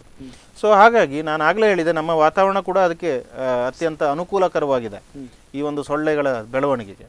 ಸೊ ಹಾಗಾಗಿ ನಾವು ನಮ್ಮ ನಿಟ್ಟಿನಲ್ಲಿ ಸೊಳ್ಳೆಯ ಕಂಟ್ರೋಲನ್ನು ಅತ್ಯಂತ ಮುಖ್ಯವಾಗಿ ನಾವು ಮಾಡಲೇಬೇಕಾಗಿದೆ, ಸಾಧಿಸಲೇಬೇಕಾಗಿದೆ. ಈ ನಿಟ್ಟಿನಲ್ಲಿ 2-3 ಇಂಪಾರ್ಟೆಂಟ್ ಇದೆ. ಎಲ್ಲಿ ನೀರು ನಿಲ್ತದೆ ಅಲ್ಲಿ ಸೊಳ್ಳೆ ಬೆಳೀತದೆ. ಸೊ ಹಾಗಾಗಿ ಕನ್ಸ್ಟ್ರಕ್ಷನ್ ಸೈಟ್ಸಲ್ಲಿ ಮೇನ್ಲಿ ನಮಗೆ ಈ ಮಲೇರಿಯಾ ಏನಿದೆ ನಮ್ಮಲ್ಲಿ ಅರ್ಬನ್ ಏರಿಯಾದಲ್ಲಿ ಜಾಸ್ತಿ ಇರ್ತದೆ. ಸೊ ಅರ್ಬನ್ ಏರಿಯಾದಲ್ಲಿ ಕನ್ಸ್ಟ್ರಕ್ಷನ್ ಸೈಟ್ಸಲ್ಲಿ ನೀರನ್ನು ನಾವು ಸೆಟ್ ಮಾಡೋದಕ್ಕೆ ಸಿಮೆಂಟನ್ನು ಸೆಟ್ಟಿಂಗಿಗೋಸ್ಕರ ಸಾಕಷ್ಟು ನೀರನ್ನು ಉಪಯೋಗಿಸ್ತೇವೆ. ಕಟ್ಬಿಟ್ಟು ನೀರನ್ನು ನಿಲ್ಲಿಸ್ತೇವೆ. ಸೊ ಆ ಥರ ಇರೋದ್ರಿಂದ ನೀರಿನಲ್ಲಿ ಸೊಳ್ಳೆ ಬೆಳೀತದೆ. ಸೊ ಅಲ್ಲಿ ನಾವು ಎಲ್ಲ ಕನ್ಸ್ಟ್ರಕ್ಷನ್ ಮಾಡುವಂಥ ಕಂಪನಿಗಳಿಗೆ ನಮ್ಮ ವಿಜ್ಞಾಪನೆ ಏನು ಅಂದರೆ, ಅವರು ಅದರದ್ದು ಒಂದು ಜಾಗೃತಿಯನ್ನು ವಹಿಸಬೇಕು. ಅಲ್ಲಿ ಸೊಳ್ಳೆ ಬೆಳಿಬಾರ್ದು. ಹೇಗೆ ಮಾಡಬೇಕು, ಅವರಿಗೆ ನಾವು ಕೆಮಿಕಲನ್ನು ಕೊಡೋಕ್ಕೆ ನಾವು ಗೌರ್ಮೆಂಟ್ನವ್ರು ಕೊಡ್ತೀವಿ, ಅದಕ್ಕೆ ಓಪನ್ ಆಗಿದ್ದೀವಿ. ಸೊ ಆ ಕೆಮಿಕಲನ್ನು ತೆಗೆದುಕೊಂಡು ಟೆಮಿಪೋಸ್ ಅಂತೇಳಿ ಬರುತ್ತೆ. ಸೊ ಅದನ್ನು ಸ್ಪ್ರೇ ಮಾಡೋದ್ರಿಂದ ಸೊಳ್ಳೆಗಳು ಬೆಳೆಯಲ್ಲ. ಅಲ್ಲಿ ಆ ನೀರೇನಿದೆ ಅದು ಕುಡಿಯೋ ನೀರಿಗೂ ಸೇರ್ಕೊಳ್ಳಲ್ಲ. ಹಾಗಾಗಿ ಅಲ್ಲಿ ಕೆಮಿಕಲ್ಸ್ ಸಿಂಪಡಣೆ ಮಾಡೋಕ್ಕೆ ಏನೂ ತೊಂದರೆ ಇಲ್ಲ. ಇನ್ನು ಅದು ಬಿಟ್ಟು ಉಳಿದ ಹಾಗೆ ಬಾವಿಗಳಿದ್ದಾವೆ, ಬಾವಿಗಳಲ್ಲಿಯೂ ಕೂಡ ಸೊಳ್ಳೆ ಬೆಳೀತವೆ. ಸೊ ಓಪನ್ ಬಾವಿಗಳಿದ್ರೆ ನಮ್ಮಲ್ಲಿ ಅದಕ್ಕೆ ಗಪ್ಪಿ ಮೀನುಗಳಿದ್ದಾವೆ, ಆ ಗಪ್ಪಿ ಮೀನುಗಳನ್ನು ಬಿಡುವಂಥ ಸಾಧ್ಯತೆ ಇದೆ. ಗಪ್ಪಿ ಮೀನುಗಳನ್ನು ಬಿಡ್ಬೋದು ನಾವು. ಸೊ ಆ ಒಂದು ಇದಿದೆ. ಇನ್ನು ಕೆರೆಗಳಿದ್ದಾವೆ, ಕೆರೆಗಳಲ್ಲೂ ಕೂಡ ನಾವು ಗಪ್ಪಿ ಮೀನು ಬಿಡ್ಬೋದು. ಎಲ್ಲಿ ಅದು ಕುಡಿಯೋ ನೀರಿಗೆ ಉಪಯೋಗ ಆಗುತ್ತೆ ಅಥವಾ ನಾವು ನಮ್ಮ ಪರ್ಪಸ್ಸಿಗೆ ಮನುಷ್ಯರ ಒಂದು ಉಪಯೋಗಕ್ಕಾಗಿ ಉಪಯೋಗಿಸ್ತೇವೆ ಅಂಥ ನೀರಿದ್ದರೆ ನಾವು ಕೆಮಿಕಲನ್ನು ಸ್ಪ್ರೇ ಮಾಡೋದಕ್ಕೆ ಆಗೋದಿಲ್ಲ. ಸೊ ಅಂಥ ನಿಟ್ಟಿನಲ್ಲಿ ನಾವು ಒಂದೇ ಶೇಖರಿಸಲ್ಪಟ್ಟಿರತಕ್ಕಂಥ ನೀರಿದ್ರೆ ಅದನ್ನು ನಾವು ಅಲ್ಲಿ ಮುಚ್ಚಿಡಬೇಕು, ಕಂಪ್ಲೀಟ್ ಮುಚ್ಚಿಡಬೇಕು. ಸೊಳ್ಳೆಗಳು ಅದಕ್ಕೆ ಪ್ರವೇಶ ಸಿಗಬಾರ್ದು, ಸೊಳ್ಳೆ ಹೋಗಿ ಮೊಟ್ಟೆ ಇಡುವ ಹಾಗೆ ಆಗಬಾರ್ದು. ಸಂಪೂರ್ಣವಾಗಿ ನೀಟಾಗಿ ಮುಚ್ಚಿ ಸುತ್ತಲೂ ರಬ್ಬರ್ ಬ್ಯಾಂಡ್ ಆಗಲಿ ಅಥವಾ ನೀಟಾಗಿ ಟೈಟ್ ಆಗಿರುವಂಥ ಮುಚ್ಚಳ ಹಾಕಿದರೆ ಸೊಳ್ಳೆಗಳು ಹೋಗೋದಿಲ್ಲ, ಸೊಳ್ಳೆ ಬೆಳೆಯೋದಿಲ್ಲ. ಸೊ ಆ ಥರ ಕ್ರಮ ತೆಗೆದುಕೊಳ್ಳುವಂಥದ್ದು. ಬೈ ಚಾನ್ಸ್ ಏನಾದರೂ ಸೊಳ್ಳೆಗಳ ಮರಿಗಳು, ಅದು ಯೂಶ್ವಲಿ ಹುಳ ಇದ್ದಂಗೆ ಇರುತ್ತೆ. ಸೊ ಹಳ್ಳಿಯಲ್ಲಿ ನೀವು ಹೋಗಿ ಕೇಳಿದರೆ, ನೀವು ಅದನ್ನು ಕೇಳಿದರೆ ಇಲ್ಲ ಅದು ನೀರು ಹಾಳಾಗಿದೆ ಅಂತ ಹೇಳ್ತಾರೆ, ಹುಳ ಆಗಿದೆ ಅಂತ ಹೇಳ್ತಾರೆ. ಅದು ಹುಳ ಅಲ್ಲ, ಅದು ಸೊಳ್ಳೆ ಇದೆ. ಸೊ ಅದು ಏನಾದರೂ ಕಂಡು ಬಂದರೆ ಅದನ್ನು ಚೆಲ್ಲೋದು ಮಾತ್ರ, ಮತ್ತು ಬೇರೆ ಏನೂ ಆಗಲ್ಲ. ವಾರದಲ್ಲಿ ಒಂದು ದಿವಸ, ಯಾಕೆಂದರೆ ಅದು ಆ ಕಂಪ್ಲೀಟ್ ಸೈಕಲ್ ತೆಗೆದುಕೊಳ್ಬೇಕು ಅಂದರೆ 1 ವಾರ ಹಿಡಿಯುತ್ತೆ. ಸೊ ವಾರದಲ್ಲಿ 1 ದಿವಸ ಡ್ರೈ ಡೇಯನ್ನು ನೋಡಿ ಅಂತೇಳಿ ಹೇಳ್ತಾರೆ, ಶೇಖರ ಮಾಡಬೇಡಿ ಅಂತ ಹೇಳ್ತಾರೆ. ಇನ್ನು ಯಾವಾಗ ನೀವು ಕಂಪ್ಲೀಟಾಗಿ ಖಾಲಿ ಮಾಡ್ತೀರಿ ಅದನ್ನು ಉಜ್ಜಿ ಆ ಕಂಟೈನರ್ ಏನಿದೆ ಅದು ಇದಿರ್ಬೋದು, ಬಕೆಟ್ಗಳಿರ್ಬೋದು, ಟ್ಯಾಂಕ್ ಇರ್ಬೋದು, ಯಾವುದು ಇರ್ಬೋದು, ಅದನ್ನು ನೀಟಾಗಿ ತಿಕ್ಕಿ ತೊಳೆದ್ರೆ ಈ ಸೊಳ್ಳೆಗಳ ಮೊಟ್ಟೆಗಳೇನಿದ್ದಾವೆ ಅದು ಹೋಗಿಬಿಡ್ತವೆ. ಸೊ ಈ ಒಂದು ಕೆಲವಷ್ಟು ಕ್ರಮಗಳನ್ನು ತೆಗೆದುಕೊಳ್ಳೋದ್ರಿಂದ, ಆಗಲೇ ತಾವು ಹೇಳಿದಾಗೆ ಕೆಲವಷ್ಟನ್ನು ಡಿಸ್ಕಸ್ ಮಾಡಿದ್ವಿ, ಕೊಳಚೆ ಇಲ್ಲದೆ ಹೋದಾಗೆ ಪ್ಲಾಸ್ಟಿಕ್ಗಳ ಬಳಕೆಯನ್ನು ಕಮ್ಮಿ ಮಾಡೋದ್ರಿಂದ. ಸೊ ಈ ನಿಟ್ಟಿನಲ್ಲಿ ನಾವು ನಿಂತ ನೀರನ್ನು ನಿಲ್ಲದೆ ಹೋದಾಗೆ ತಡೆಗಟ್ಟೋದ್ರಿಂದ ಸೊಳ್ಳೆಗಳು ಅಲ್ಲಿ ಬೆಳೆಯೋದನ್ನು ತಪ್ಪಿಸ್ಬೋದು. ಸೊ ಇದನ್ನು ನಾವು ಮಾಡಬೇಕು. ಸೊ ಅದರ ಜೊತೆಯಲ್ಲಿ ಬೇರೆ ಪ್ರಿವೆಂಟಿವ್ ಮೆಸರ್ಸ್ ನಾನು ಆಗಲೇ ಹೇಳಿದೆ. ಎಲ್ಲಿ ಸೊಳ್ಳೆ, ಅದು ಎಸ್ಪೆಷಲಿ ಎನಾಫಿಲಿಸ್ ಸೊಳ್ಳೆ ಏನಿದೆ ಇದು ರಾತ್ರಿ ವೇಳೆಗೆ ಹೆಚ್ಚು ಕಡಿತದೆ. ಸೊ ಹಾಗಾಗಿ ನಾವು ಈಗಾಗಲೇ ಕೆಲವಷ್ಟು ಎಲ್ಲಿ ಅರ್ಬನ್ ಏರಿಯಾದಲ್ಲಿ ಎಲ್ಲಿ ಮಲೇರಿಯಾ ಜಾಸ್ತಿಯಾಗಿ ಕಂಡು ಬರ್ತದೆ ಆ ಪ್ರದೇಶಗಳಿಗೆ ನಾವು LLIN long lasting insecticide spray ಮಾಡಿರುವಂಥ ನೆಟ್ಟನ್ನು, ಮಾಸ್ಕಿಟೋ ನೆಟ್ಟನ್ನು ಕೊಟ್ಟಿದ್ದೀವಿ. ದುರ್ದೈವಶಾತ್ ನಮ್ಮ ಉಡುಪಿ ಜಿಲ್ಲೆಯಲ್ಲಿ ನಮ್ಮ ಸಿಟಿಸನ್ಸ್ ಏನು ಮಾಡ್ತಾರೆ ಅಂತಂದರೆ ಆ ಸೊಳ್ಳೆಗಳ ಪರದೆಯನ್ನು ನಾವು ಕೊಟ್ಟಿರೋದನ್ನು ಬೇರೆ ಪರ್ಪಸ್ಸಿಗೆ ಯೂಸ್ ಮಾಡ್ತಾರೆ. ಯಾಕೆಂದರೆ ಇಲ್ಲಿ ಸೆಕೆ ಇರೋದ್ರಿಂದ ಯೂಸೇ ಮಾಡೋಕ್ಕಾಗಲ್ಲ. ಹೌದು, ಖಂಡಿತ ಅದನ್ನು ಯೂಸ್ ಮಾಡಲ್ಲ, ಎಷ್ಟು ಹೇಳಿದ್ರೂ ಕೂಡ ಯೂಸ್ ಮಾಡಲ್ಲ. ಬೇರೆ ಬಾವಿಗೆ ಹಾಕೋದು, ಕೊಬ್ಬರಿ ಒಣಗಿಸೋಕ್ಕೆ ಹಾಕೋದು, ಸೊ ಅದಕ್ಕೆ ಯೂಸ್ ಮಾಡೋದು ಸಂಖ್ಯೆ ಜಾಸ್ತಿ ಇದೆ. ಸೊ ಆದರೆ ಅದನ್ನು ಉಪಯೋಗಿಸಿದ್ರೆ ಅದಕ್ಕೆ ನಾವು ಇನ್ಸೆಕ್ಟಿಸೈಡ್ ಸ್ಪ್ರೇ ಮಾಡಿರ್ತೇವೆ. ಸೊ ಹಾಗಾಗಿ ಸೊಳ್ಳೆ ಅದ್ರ ಮೇಲೆ ಕೂತ್ಕೊಂಡ್ರೆ ಸತ್ತೋಗುತ್ತೆ. ಸೊ ಆ ದೃಷ್ಟಿನಲ್ಲಿ ಸೊಳ್ಳೆಗಳ ಒಂದು ನನ್ನ ಪ್ರಿವೆನ್ಷನನ್ನು ನಾವು ಮಾಡ್ಕೋಬೇಕು. ನಾನು ಮಲ್ಕೊಳ್ಳುವಾಗ ನಾನು ಆ ನೆಟ್ಟನ್ನು ಹಾಕ್ಕೊಳ್ತೀನಿ ಅಂತ ಹೇಳುವಂಥ ಒಂದು ಇದು ಬಂದರೆ ಸೊ ಆವಾಗ ನಾವು ಸೊಳ್ಳೆಗಳನ್ನ ಕಡಿಯೋದ್ರಿಂದ ತಪ್ಪಿಸ್ಕೊಳ್ಬೋದು. ಇನ್ನು ನಾವು ಸೊಳ್ಳೆಗಳ ರಿಪೆಲೆಂಟ್ ಅಂತೇಳಿ ಬರುತ್ತೆ, ಅದನ್ನು ಕೂಡ ಉಪಯೋಗಿಸ್ಬೋದು. ಸೊ ಬೇರೆ ಬೇರೆ ರಿಪೆಲೆಂಟ್ ಅವೈಲೇಬಲ್ ಇದ್ದಾವೆ, ಯಾವುದೇ ರಿಪೆಲೆಂಟನ್ನು ಯೂಸ್ ಮಾಡ್ಬೋದು. ಹಾಗೆಯೇ ನಮ್ಮ ಮನೆಯದು ಸುತ್ತಮುತ್ತಲು ಏನು ಕಿಟಕಿ ಇದೆ ಅದನ್ನು ಕೂಡ ನಾವು ಮಾಸ್ಕಿಟೋ ಪ್ರೂಫ್ ಅನ್ನಾಗಿ ಮಾಡ್ಬೋದು. ಸೊಳ್ಳೆಗಳ ಪರದೆಯನ್ನು ಅಲ್ಲೇ ಫಿಕ್ಸ್ ಮಾಡಿಬಿಟ್ರೆ ಸೊಳ್ಳೆ ಒಳಗಡೆ ಬರಲ್ಲ. ಸೊ ಆ ರೀತಿನಲ್ಲೂ ಕೂಡ ನಾವು ಪ್ರಿವೆನ್ಷನ್ನ ತೆಗೆದುಕೊಳ್ಬೋದು. ಇನ್ನು ಇನ್ನೊಂದು ಮುಖ್ಯವಾದಂಥ ವಿಚಾರ ಏನು ಅಂದರೆ ಅರ್ಲಿ ಡಯಾಗ್ನೋಸಿಸ್ ಮತ್ತು ಟ್ರೀಟ್ಮೆಂಟ್ ಇದ್ದರೆ ಅದು ಕೂಡ ಒಂಥರ ಪ್ರಿವೆನ್ಷನ್. ನಮಗೆ ಕಾಂಪ್ಲಿಕೇಶನ್ ಆಗಲ್ಲ ಒಂದು, ಹಾಗೆಯೇ ನಮ್ಮಿಂದ ನಮ್ಮ ಮನೆಯವರಿಗೆ ಹರಡಲ್ಲ. ಸೊ ಆ ರೀತಿನಲ್ಲಿ ನನಗೆ ಏನಾದರೂ ಜ್ವರ ಕಂಡು ಬಂದರೆ ಹತ್ತಿರದ ಒಂದು ಆಸ್ಪತ್ರೆಗೆ ಹೋಗಿ ಕರೆಕ್ಟಾಗಿ ಟ್ರೀಟ್ಮೆಂಟನ್ನು ಕೂಡಲೇ ಡಯಾಗ್ನೋಸ್ ಮಾಡಿ ಕೂಡಲೇ ಟ್ರೀಟ್ಮೆಂಟನ್ನು ತೆಗೆದುಕೊಂಡ್ರೆ ಆ ನಿಟ್ಟಿನಲ್ಲಿಯೂ ಕೂಡ ನನ್ನ ಒಂದು ಫ್ಯಾಮಿಲಿಯ ಉಳಿದವರಿಗೆ ಬರೆದೋದಂಗೆ ನಾನು ತಡೆಗಟ್ಟಬಹುದು. ಖಂಡಿತ ಸರ್, ಇಷ್ಟೊತ್ತು ಈ ಒಂದು ಕಾರ್ಯಕ್ರಮದಲ್ಲಿ ಭಾಗಿಯಾಗಿ ಮಲೇರಿಯಾದ ಒಂದು ಸಂಪೂರ್ಣ ಚಿತ್ರಣವನ್ನು ಕೊಟ್ಟಿದ್ದಕ್ಕೆ ಧನ್ಯವಾದ. Thank you. ಈಗಾಗಲೇ ನೋಡಿದ ಹಾಗೆ ಮಲೇರಿಯಾ ರೋಗ ಅಂದರೆ ಏನು, ಹೇಗೆ ಹರಡುತ್ತೆ, ಅದನ್ನು ಹೇಗೆ ನಾವು ಪ್ರಿವೆನ್ಷನ್ ಮಾಡ್ಕೊಳ್ಬೇಕು ಅನ್ನುವಂಥ ಒಂದು ವಿಚಾರವಾಗಿ ಕೂಡ ಸಾಕಷ್ಟು ವಿಚಾರಗಳನ್ನು ನಿಮ್ಮ ಮುಂದೆ ಇಡ್ತಾ ಹೋದರು. ಅದೇ ರೀತಿಯಲ್ಲಿ ಮುಂದಿನ ಈಗ ಮಳೆಗಾಲ ಬರ್ತಾ ಹೋಗುತ್ತೆ, ಅದೇ ರೀತಿ ಸೊಳ್ಳೆಗಳು ಹುಟ್ಟದೇ ಇರೋ ಹಾಗೆ ನೋಡ್ಕೊಳ್ಬೇಕು ಅನ್ನುವಂಥ ಒಂದು ವಿಚಾರವಾಗಿ ಕೂಡ ಕಿವಿಮಾತುಗಳನ್ನು ಹೇಳಿದ್ರು. ನಮಗೆಲ್ಲರಿಗೂ ಬಂತು, ನಾವು ಒಂದು ಸ್ವಚ್ಛತೆಯನ್ನು ಮಾಡಲೇಬೇಕಾದಂಥ ಒಂದು ಅವಶ್ಯಕತೆ ಇದೆ, ಅನಿವಾರ್ಯತೆ ಇದೆ. ಯಾಕೆಂದರೆ ಮಲೇರಿಯಾ ಆಗಿರ್ಬೋದು, ಡೆಂಗ್ಯೂ ಆಗಿರ್ಬೋದು, ಈ ಎಲ್ಲ ಸಾಕಷ್ಟು ರೋಗಗಳು ಬರ್ತಾ ಇರ್ತಕ್ಕಂಥದ್ದು ನಾವು ಸ್ವಚ್ಛತೆಯಿಂದ ಇಲ್ಲದೆ ಇರೋದಕ್ಕೆ, ಸ್ವಚ್ಛತೆಯಿಂದ ಮಾಡದೇ ಇರೋದಕ್ಕೆ ಬರ್ತಾ ಇರ್ತಕ್ಕಂಥದ್ದು. ಆ ನಿಟ್ಟಿನಲ್ಲೂ ಕೂಡ ನಾವು ಸ್ವಚ್ಛತೆಗೆ ಮುಖ್ಯವಾದಂಥ ಒಂದು ಗಮನವನ್ನು ಕೊಟ್ಟಾಗ ಬಹುಶಃ ದೇಶದಲ್ಲೂ ಕೂಡ 2025ರ ವೇಳೆಗೆ ಮಲೇರಿಯಾ ಮುಕ್ತ ಆಗುತ್ತೆ, ಅದರಲ್ಲೂ ಕೂಡ ಸಾಕಷ್ಟು ರೋಗಗಳು ಮುಕ್ತ ಆಗುತ್ತೆ, ನಿರ್ಮೂಲನೆ ಆಗುತ್ತೆ ಅಂತ ಹೇಳ್ತಾ ಈ ಒಂದು ಕಾರ್ಯಕ್ರಮವನ್ನು ಮುಗಿಸ್ತಾ ಇದ್ದೇನೆ. ಇದೇ ಹೊತ್ತಿನ ವಿಶೇಷ. ಇನ್ನಷ್ಟು ಸುದ್ದಿ ಮತ್ತು ಮನೋರಂಜನೆಗಳಿಗಾಗಿ ನೋಡ್ತಾ ಇರಿ ಸ್ಪಂದನ.